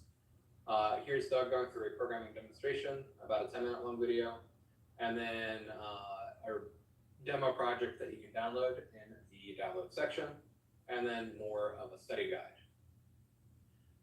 So like I said, all the research assignments are going to be structured very similarly. After that, we have the labs. So right now, lab 1, 2, and 3 are going to be due on the 6th, which I believe, let's pull up my calendar real quick. The 6th is a Saturday. But again, just keep an eye up on Discord when you do get Discord. We're also going to pay attention to the weights of everything. Everything that's weighted does have a percent towards your grade. So lab 1 is 5% of your total grade, lab 2 is 6%, lab 3 is 7%. We can look at the other labs. The other ones that I do know off the top of my head is midterm is it Monday? You're right, I was looking at September. The 6th is Monday. The midterm is 15% and the final is 20%. The other things that we're going to see in the weekly sections on the classes FSO is going to be exercise challenges. Highly recommend at least opening it, looking at it, and attempting a few of them. They're not required, but they're there for your practice. If you want feedback on them, you can go ahead and turn them in, send me a message. I'll give a look at it and give you some feedback on it. Back over to the slides.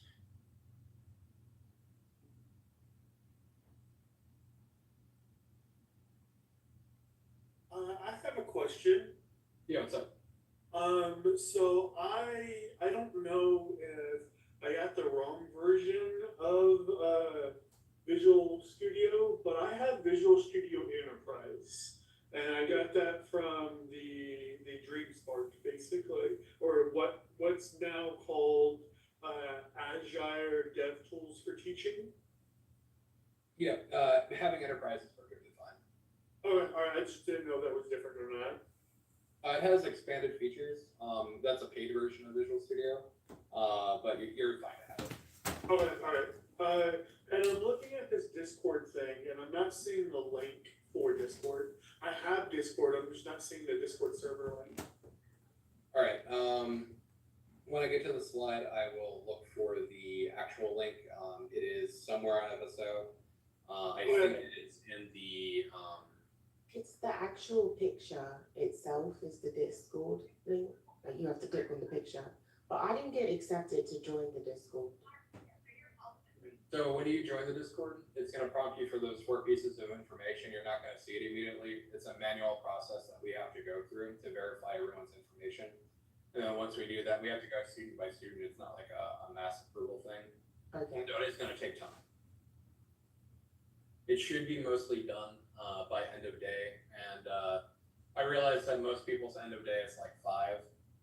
Mine's like 3 in the morning. Which we'll go over that here in a little bit for office hours.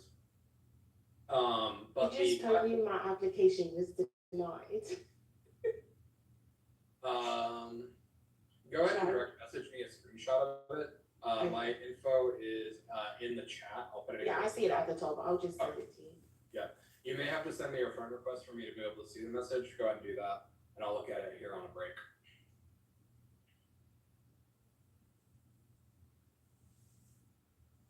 All right, class expectations is to log in daily if your schedule permits. So online students, you have the benefit of being able to do this quote unquote at your own pace. You get a little bit of leeway because you're online. However, the due dates and stuff are pretty strict. So log in if your schedule permits to FSO on Discord to keep up with any posted instructions or changes to the due dates or assignments. A lot of any changes or announcements do get posted to Discord PG1 announcements channel. I try to replicate them on FSO as best as possible if it warrants it. We also just talk about them when I know of them in lecture as well. Review the materials. So you pay a lot of money to come here and to take the class and go for the degree. I would recommend opening everything any class offers you assignment-wise, because even if it's not an assignment, there's probably either key course policy or just key information in it. So go ahead and take time to go through everything in the first section where it's like welcome to PG1, introduction to your professor, the quiz, basically everything in there. Highly recommend doing that. The next is going to be do your best to do a little each day as your schedule permits. Putting everything off until the weekend will make the class much more difficult. So I guess right there is a good point to talk about office hours. My official office hours are 5 to 10:30 p.m. Monday through Friday. If I'm awake, I'm on Discord. I'm awake most hours of the day. Like I said previously, the end of day for me is typically around 3 in the morning. So if you do happen to message me outside of those hours, if I am not doing anything, I may get back to you. I may get back to you immediately. You could message me at 2:55 and I might get back to you. I can't guarantee it because after my office hours, I have a bunch of other stuff that I'm doing, either reading or playing games, watching stuff, running errands, stuff like that. So I can't guarantee that I will get back to you in a timely manner outside of my office hours, but I do try to get back to everyone when I can. There is coverage pretty much on Discord. That's where everyone uses what everyone uses currently for their office hours. There is coverage from, I believe, 9 to 9 most days. Weekends I can't guarantee because I rarely check Discord on the weekends. I'm usually out and about or traveling. But there are times either in the late evening or the very early morning before I start my day that I will check Discord on the weekends. So again, do your best a little each day to check everything, FSO, Discord, review the material, and try and get any work that you may need to do done. And then the last little bit on this slide, probably the most important, is ask questions as often as necessary to make sure you are acquiring the material. We do not want you suffering in silence. If what I am saying does not make sense, I can try and spin it in a different way. Or there are other resources and materials where the content is portrayed in a different way that I can point you to. So if what I'm saying doesn't make sense, please say something. Please ask questions. Do not ask questions. There is no stupid question. We are here to help, and we want to help. I want to. So again, data slide. I want to, because of the nature. First of all, I want to make it clear. I'm not accusing my instructor. Why didn't it change? You're supposed to change.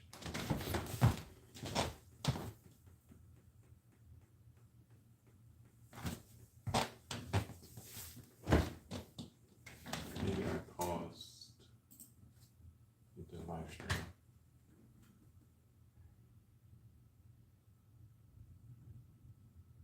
Okay. I'm not accusing my instructor of being racist. Racism in this country is apathy. It is the capacity by which we just accept the conditions of the world as they are. When you're driving down the street and you see 6 police officers pull up on somebody and jump out with guns blaring, it don't matter what their ethnicity is. The fact that we are conditioned to just see that occur and be like, okay, and just keep driving is the problem, right? Because if you see 6 random dudes jump out of cars with guns, point at some random person, the first thing you do is pull your phone out and call who? The police, right? So those conditions, the way social society is designed and structured, those are the conditions, right? He said, if you're struggling, reach out, right? Here's the apathy. I don't know what I'm doing because I'm learning something new. I'm communicating to you that I don't know what I'm doing because I'm learning something new. Your response to that is to provide me with a 0, even though you can see that the work is completed. You don't want me to suffer in silence. You want me to reach out and ask you for help. If I turn in a completed assignment correctly, why would you give me a 0 for it? If I'm letting you know that I'm struggling, I'm having a hard time keeping up my class, why would you give me a 0? I'm not going to sit here and say that it's because of racism, but I am going to say that because the way society is structured, there's a certain way things are done. Institutions are ran a certain way, and those correlate to if he's telling me that he doesn't know what he's doing, he's a student that doesn't have any experience programming, and he's passing, and I haven't instructed him on how to pass, that means he's cheating. The jump from he's learning very proficiently while also struggling, which we call known unknowns, to he's cheating is the problem. Because you're saying that you don't want us to suffer in silence, but you don't see me suffering, you see me passing. And you're like, well, you have too much external use data. Well, you told us to go out into the fucking world and get the resources off the internet to learn how to do this code. And the only thing I'm supposed to be doing is making this shit work. You didn't give me a play-by-play on how to structure this code to make it work. You said figure it out on your own. So me figuring it out on my own, which was me using ChatGPT as an instructor to teach me how to fucking code, now you're like, you're cheating because the information you have is higher level than what you should be at based on your learning curve. And it's like, yes, because we have large language models. You know that. You know that we have large language models. So how are you going to be upset and offended that I'm operating at a level that I should not be because I have access to a tool that I normally would not have access to? You know the world is changing. I know the world is changing. Why are you trying to punish me by giving me a 0? Why do I have to automatically be a criminal? Why do I have to automatically be a liar? Why do I automatically have to be a deceiver? Why can't I walk down the fucking street without the police pulling up on me asking me questions? But we can watch 13 seasons of Dexter and Caucasians are never viewed as homicidal psychopaths. Leatherface, Freddy Krueger, Jason, Scream, the dude from Saw, They just throw all of these stereotypes at us all the fucking time. And white men always get a pass because at the end of the day, they're fucking Jesus. They're just Jesus. They're just walking around on the planet as Jesus. And anybody that's not them is the enemy. That's the conditioning. And every day I have to go out in this fucking world and deal with people mad at me for shit that they've never witnessed or experienced me doing to them. When's the last time I broke into your house? When's the last time I stole your car? When's the last time I slept with your wife? When's the last time I stole something from you? When's the last time I kidnapped your kids? When's the last time that I fueled up my stealth bomber, came to your nation and dropped bombs on your citizens, and then got on social media or got on Fox News and talked about how you guys are low education, low income, don't have any good quality of life, can't function, don't know how to be productive members of society. When did I, Paul Emerson, do that? But every day, this is the adversity I have to overcome. Every fucking day, I go into this world intelligent and have to constantly prove that I'm intelligent. And it just doesn't make any sense. Like every day, every single day. Like I said, my manager at work is like, I don't think that you're really doing the work that you're doing. What does that even mean? You know what it translates to? I feel like the stereotypes might be true. I don't care about how you feel. I don't care about what you think. I'm not interested anymore. Spent 6 years, sacrificed 6 years of my life to go into the military to pay my child support for my daughter. I don't have it in me anymore to give a fuck. I don't care. I'm tired. I've done the work. I've done the labor. I was a functional adult before I went into the army. I was a functional adult in the army, and I'm a functional adult out of the army. And no matter how many people come up to me and say, maybe there's something wrong with you, I will never consent. There is nothing wrong with me. There is everything wrong with the world. And I will never consent. And if I can't get the people around me to understand that, then I'll just continue to be by myself. But I wanted to just add that in at this point because it's hard to understand how someone goes from not understanding something. My 2 cents is about self-improvement through self-education. It's hard to understand how somebody goes from not understanding something to understanding something. Right? I started this course homeless in my car, sleeping in a parking lot at Fullsail University. I met this man in person. I used to sit in his classroom. When he's sitting up there acting like you don't want to ask for help, they ran me off the fucking campus. They ran me off the fucking campus. So this idea like, oh, I don't understand why you feel like nobody likes you or people are attacking you or they ran me off the fucking campus. The video is on the internet. It's on, you know what?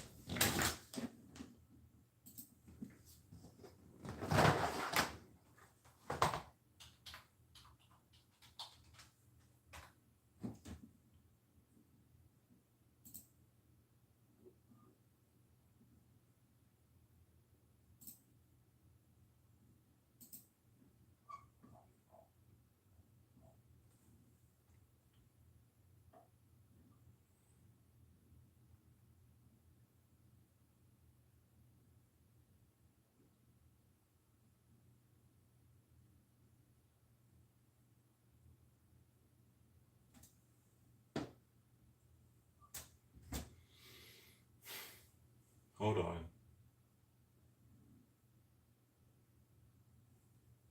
So here's Hurricane Milton.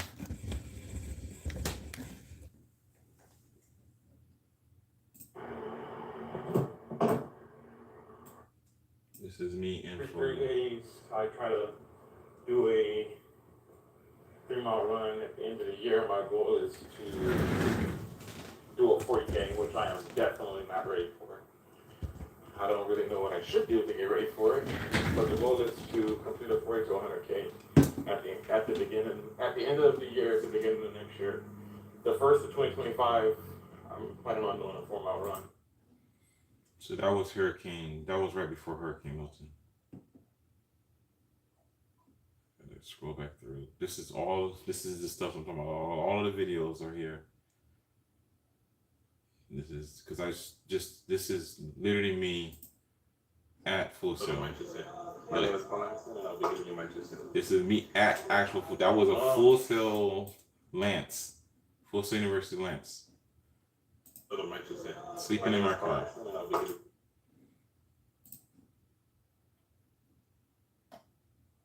We don't. What did he say? What was the last thing he said? We don't want you suffering in silence. So,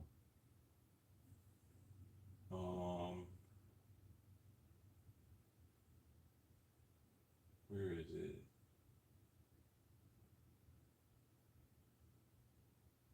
Oh, that's me fussing at Beat Burger King.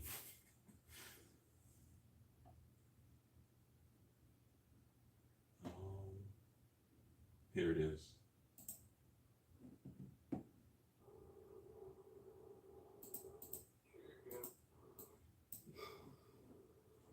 This is me trying to do my homework. Laptop, I literally.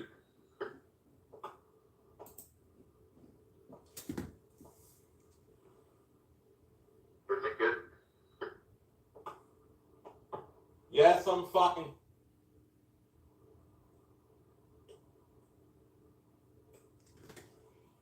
You can go away.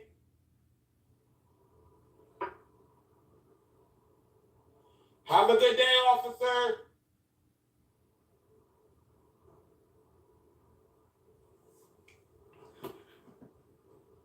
Not what you look like. My dispatch will go more careful. They don't want people on their property, but here's the thing. It looks like we don't take notes. It might be just a passerby. My job is to make sure you're okay.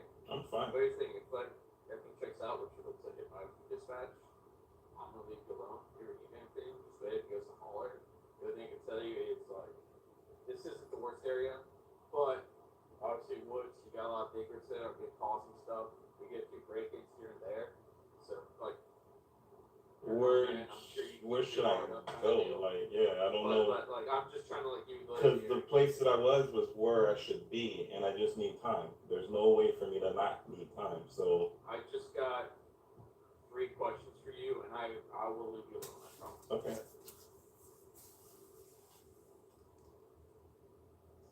You have a good emergency contact? Like you're out here in your car, got this and what happens, and then needs to know. 360. 360. 1 second.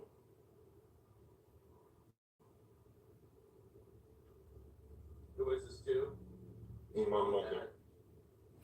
And then this is the bullshit. Like a homeless veteran in his car trying to go to school. You go to school? If you need any help, He kept harassing me every night to make me leave because they didn't want me sleeping there. And I called them and explained to them my situation. I made myself known to them. I identify myself to them regularly. You already pay an arm and a leg. I pay $70,000 through the VA bill. I get God forbid you miss one day. Right. And they're gonna be like, oh well, you know, you can't be here. You missed too much class. And they called security. The police pulled up and harassed me and forced me to leave multiple times. They did it every day. And then the school, I emailed the school and was letting them know like, hey, this is what the situation. My mother. Mother, okay. And I'm telling the school like this is my situation. The school is like, well, there were issues of you harassing the security because they're flicking their lights at me. And it's like, how am I supposed to sleep? It's like, how am I supposed to sleep if you're flickering your lights at me? How am I supposed to pass? Sounds like it was vice versa. Yeah. And so they're like, well, you can go to a homeless shelter. You could this, you could that. It's like, well, how am I going to do any of that stuff? Homeless shelters have curfews. I have a full-time job. Yeah, a full-time job. Okay, I was going to give all to you anyways because, you know, Fullsail's expensive. And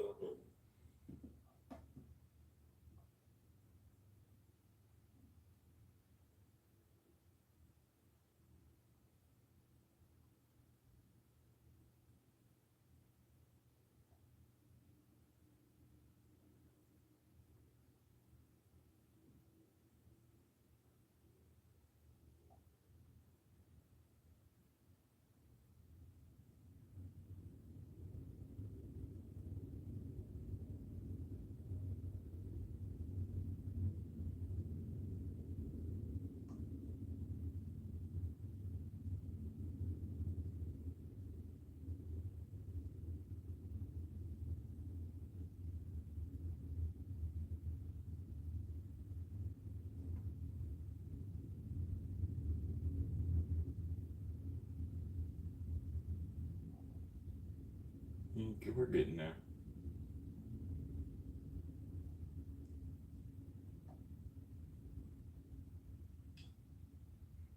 Here it is.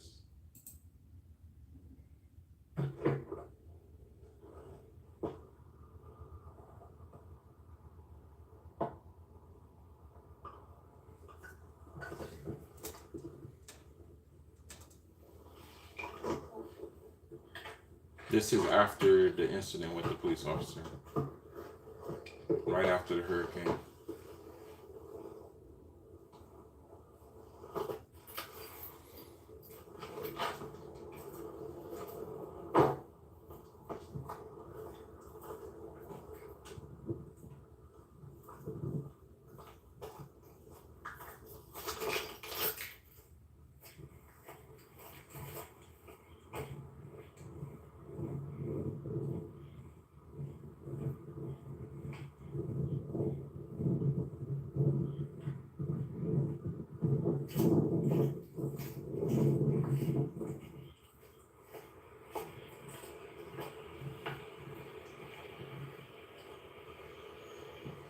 How you doing today?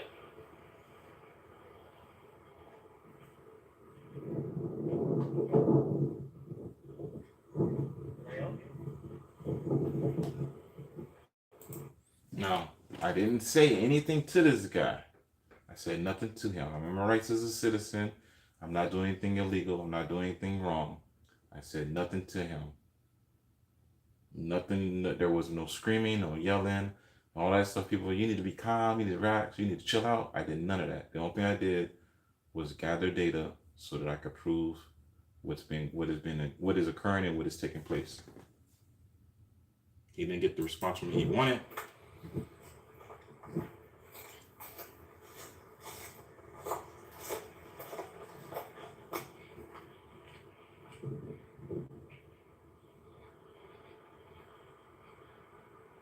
See that double line?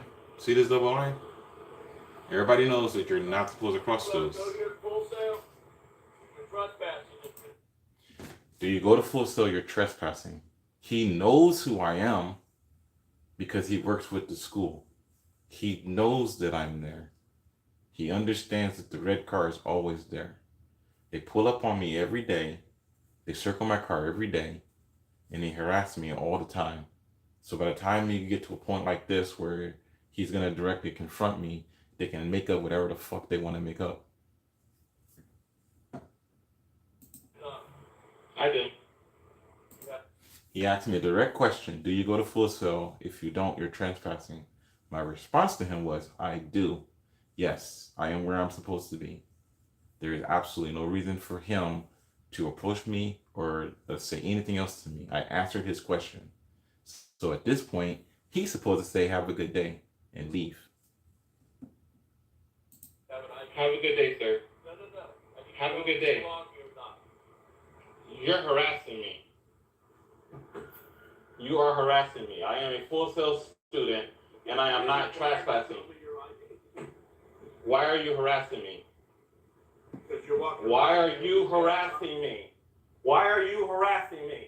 Calm down, buddy. Why are you harassing me? You're about to get tased. Calm down. I'm going. This is the help.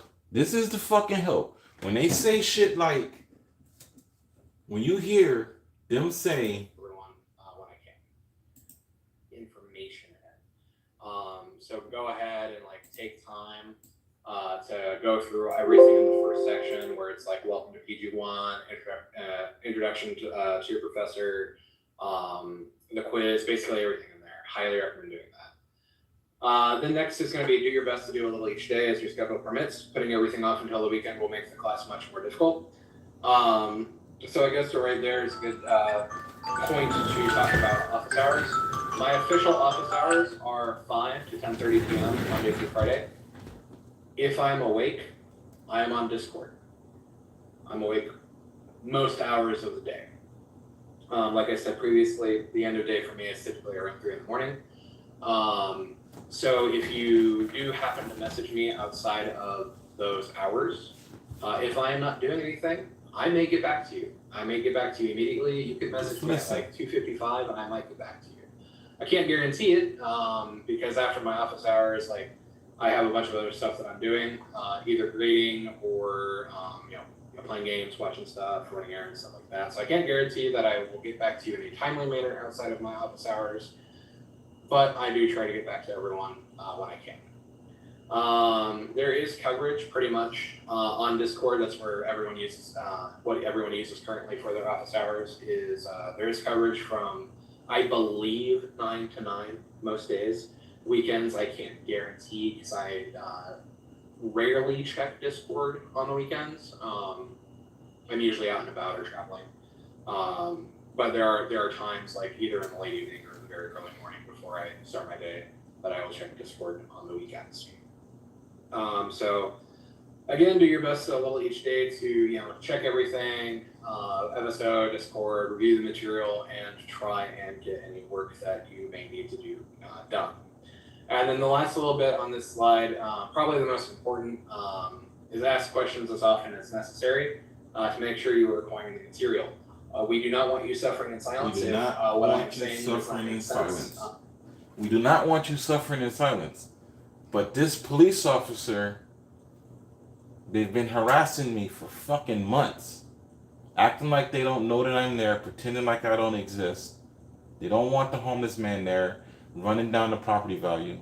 We need to get rid of the fucking homeless guy. But you know what they never did? They never just gave me a fucking place to live. They never just did that shit. They never just said, here, let's figure out a place, let's work something out so Mr. Emerson can have a place to stay. They never did any of that shit. You know what they did? They said, we need to get rid of him. See this guy here, we need to get rid of him.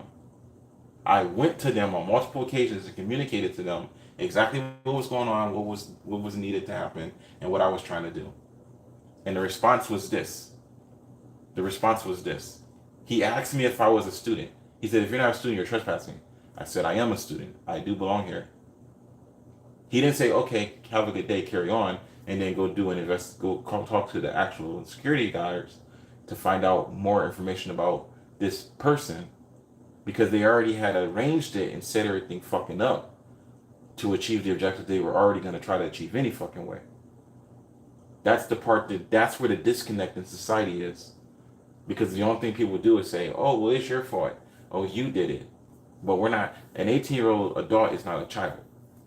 Children are spoken like that. It's your fault because you're the child and I'm the adult.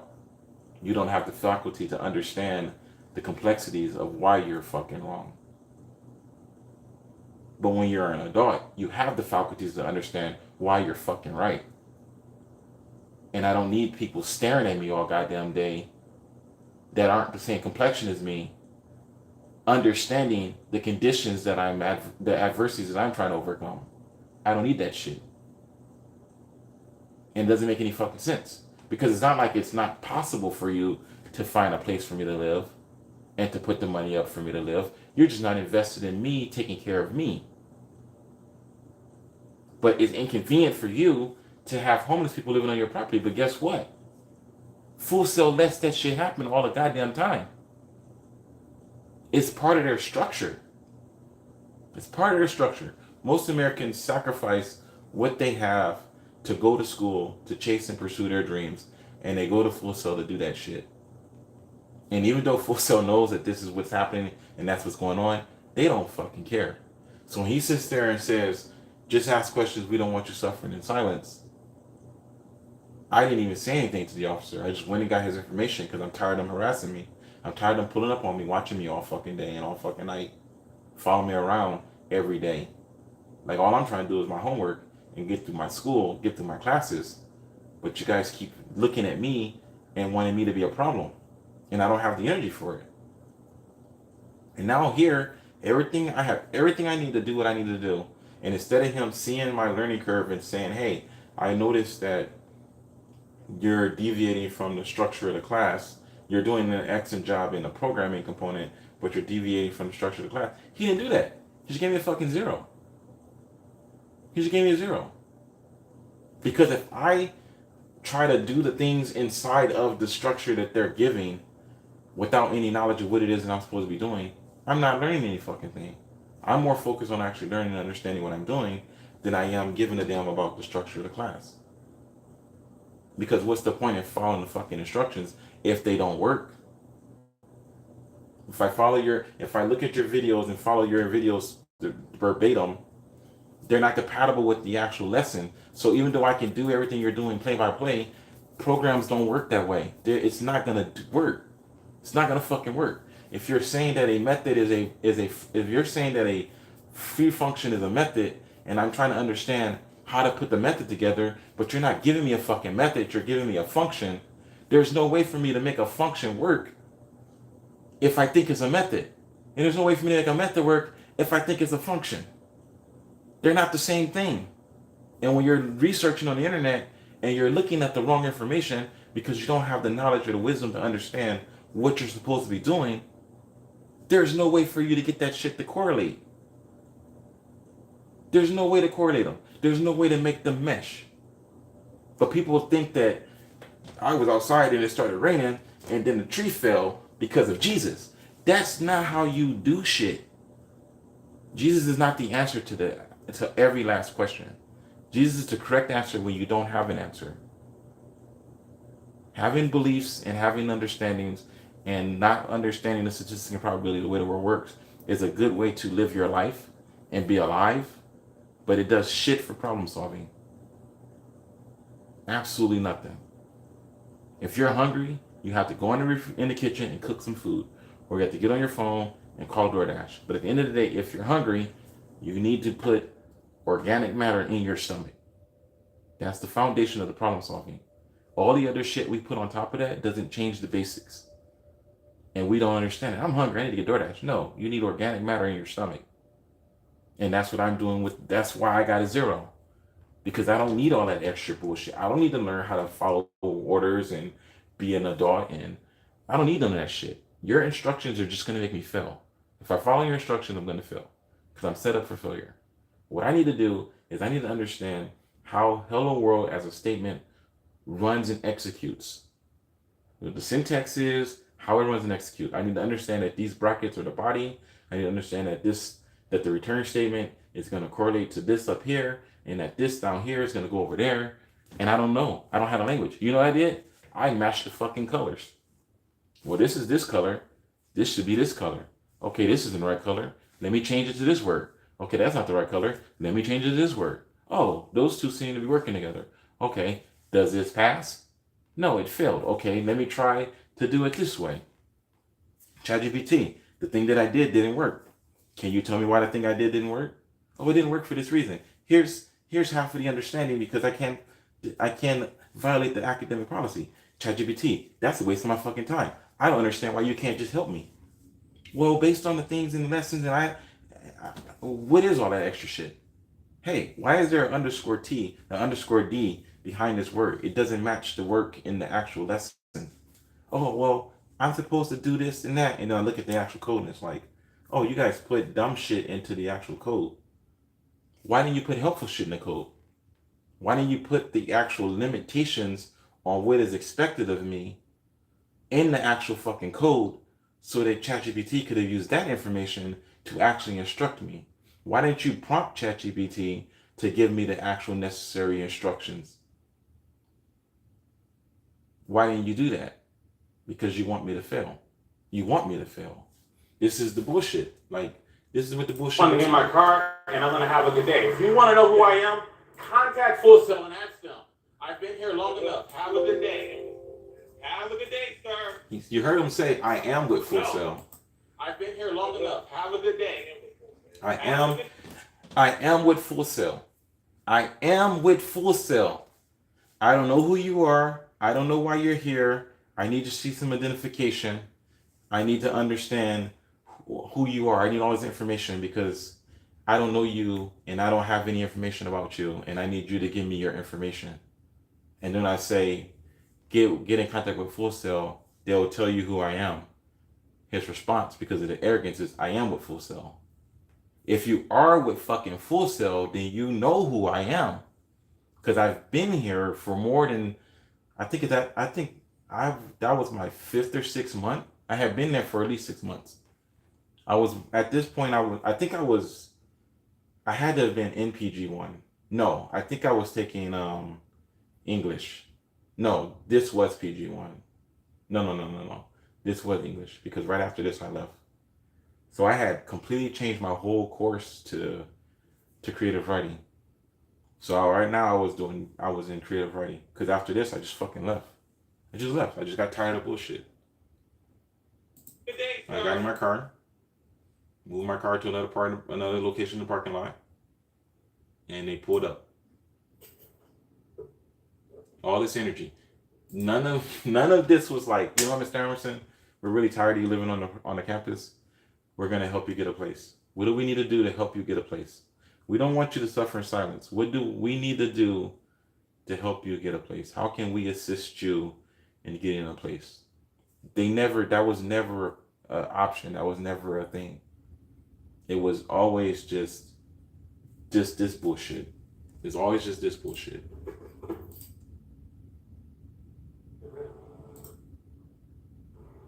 a job, and I got a job that's full time at Harvey. Here's all this stuff.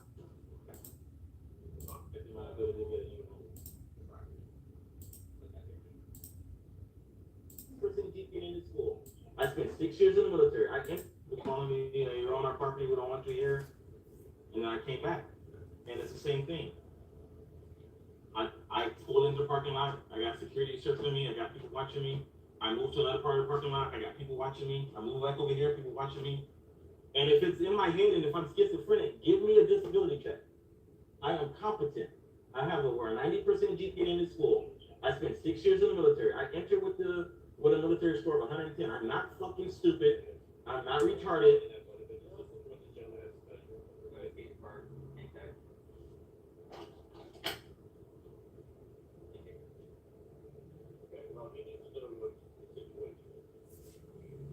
I'm gonna be done with you. My part's done. You and I are good.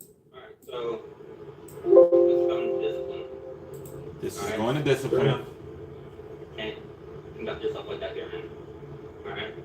So either Kelly Barnes or Amy Clark will reach out to you and schedule a meeting with you. But as of now, you cannot come back on the property. This is just a verbal trespass. If you come back, You'll arrest me. Well, you can give an official trespass warrant. Just come back. When do I get my ID back? Right now. And you're cleared, no warrants and everything, so. How do I attend school class? Look, go through your. I have to physically show up to class to be able to get the money I need through the school to. So how is this gonna work? Because now you're negatively affecting my ability to get an income. you're You want to take report to school. I'm a campus student. I have class tomorrow. you won't be able to come back on campus until somebody calls you. Alright? So I'm gonna know. Your phone works. Yep, both of them. So until they call you, then you get or figure out something. Have a good day. You too. Remember you heard I will not come back. Like I said before, I'm not fucking stupid. I'm not retarded. You've accomplished your objective. Y'all have a good day.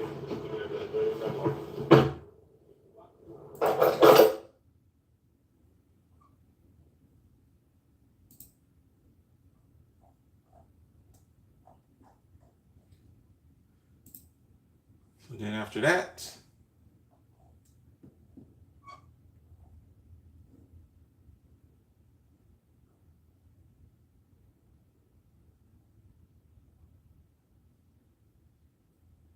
where was that video?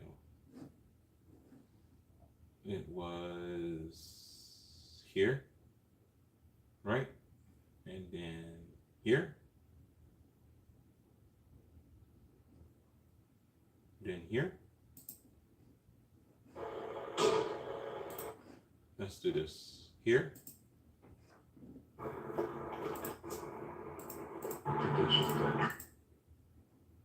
I think this is just Runday.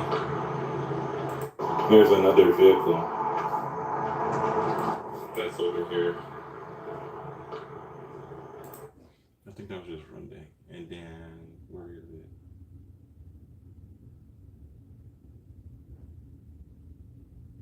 This one.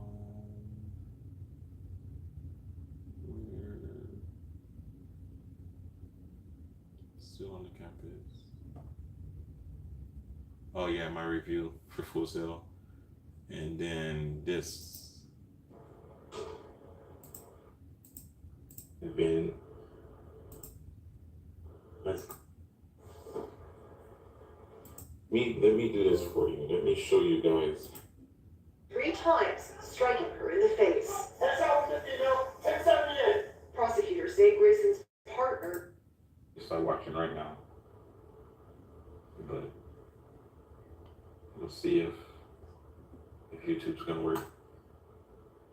Shocking body camera video released today shows the deadly police shooting of Sonia Massey. The mother of 2 called 911 just before 1 a.m. because of a possible prowler, only to be shot by a deputy inside her own Illinois home. Now, a former deputy faces 3 counts of first-degree murder. CBS's Roxana Severi has the video that shows the chaotic moments. We do want to warn you that it is hard to watch. The body camera video reveals the events leading up to the horrific scene. What took you so long to answer the door? Oh, I was trying to put us closer. It's like, Doing all right, inside? yes. Sure. All right.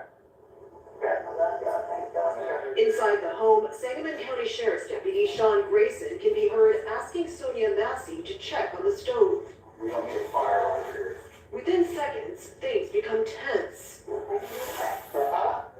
Oh, we're not seeing water. Yeah.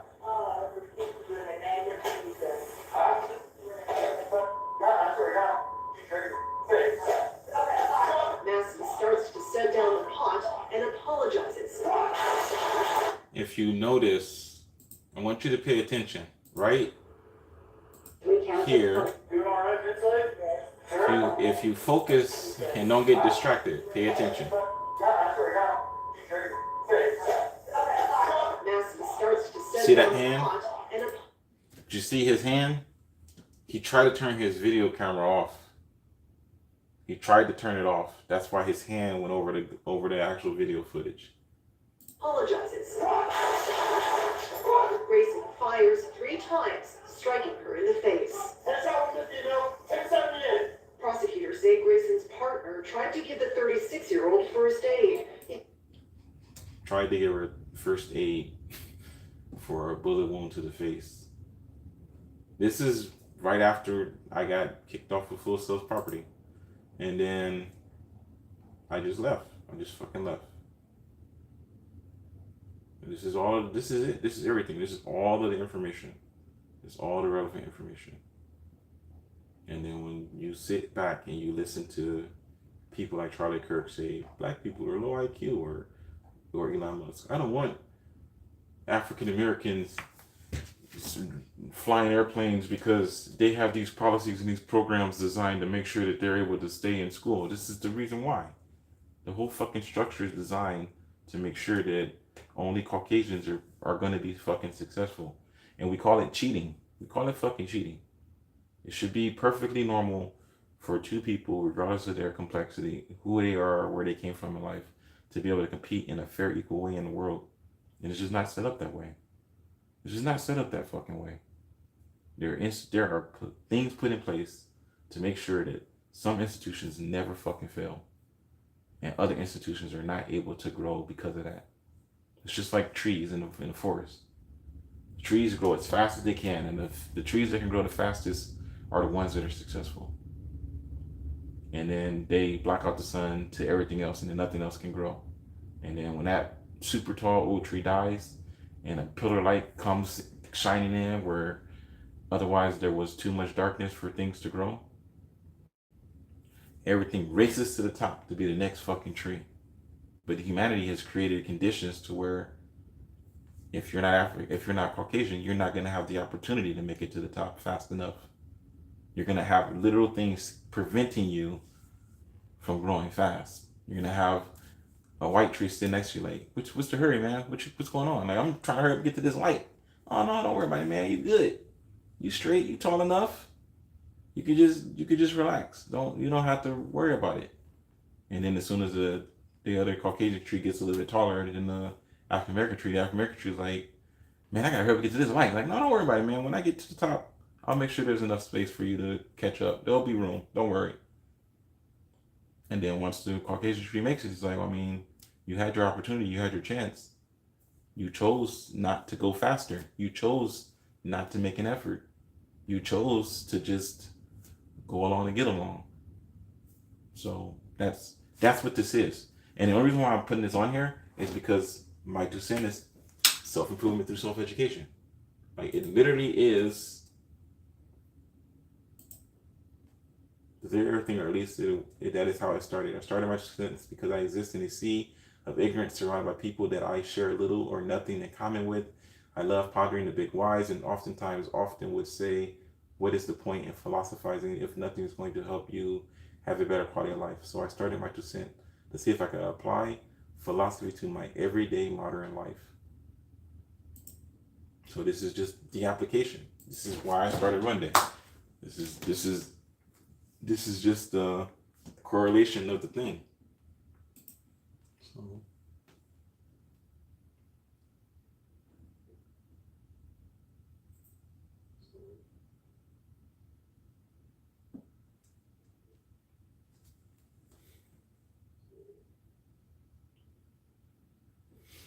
But it's run day. It's time for me to get to work. I gotta go out here and get this run in. So as always, my name is Paul Armstead, and I'm giving you my 2 cents. I gotta go out here and get this run in. So as always, my name is Paul Armstead, and I'm giving you my 2 cents. I gotta go out here and get this run in. So as always, my name is Paul Armstead, and I'm giving you my 2 cents.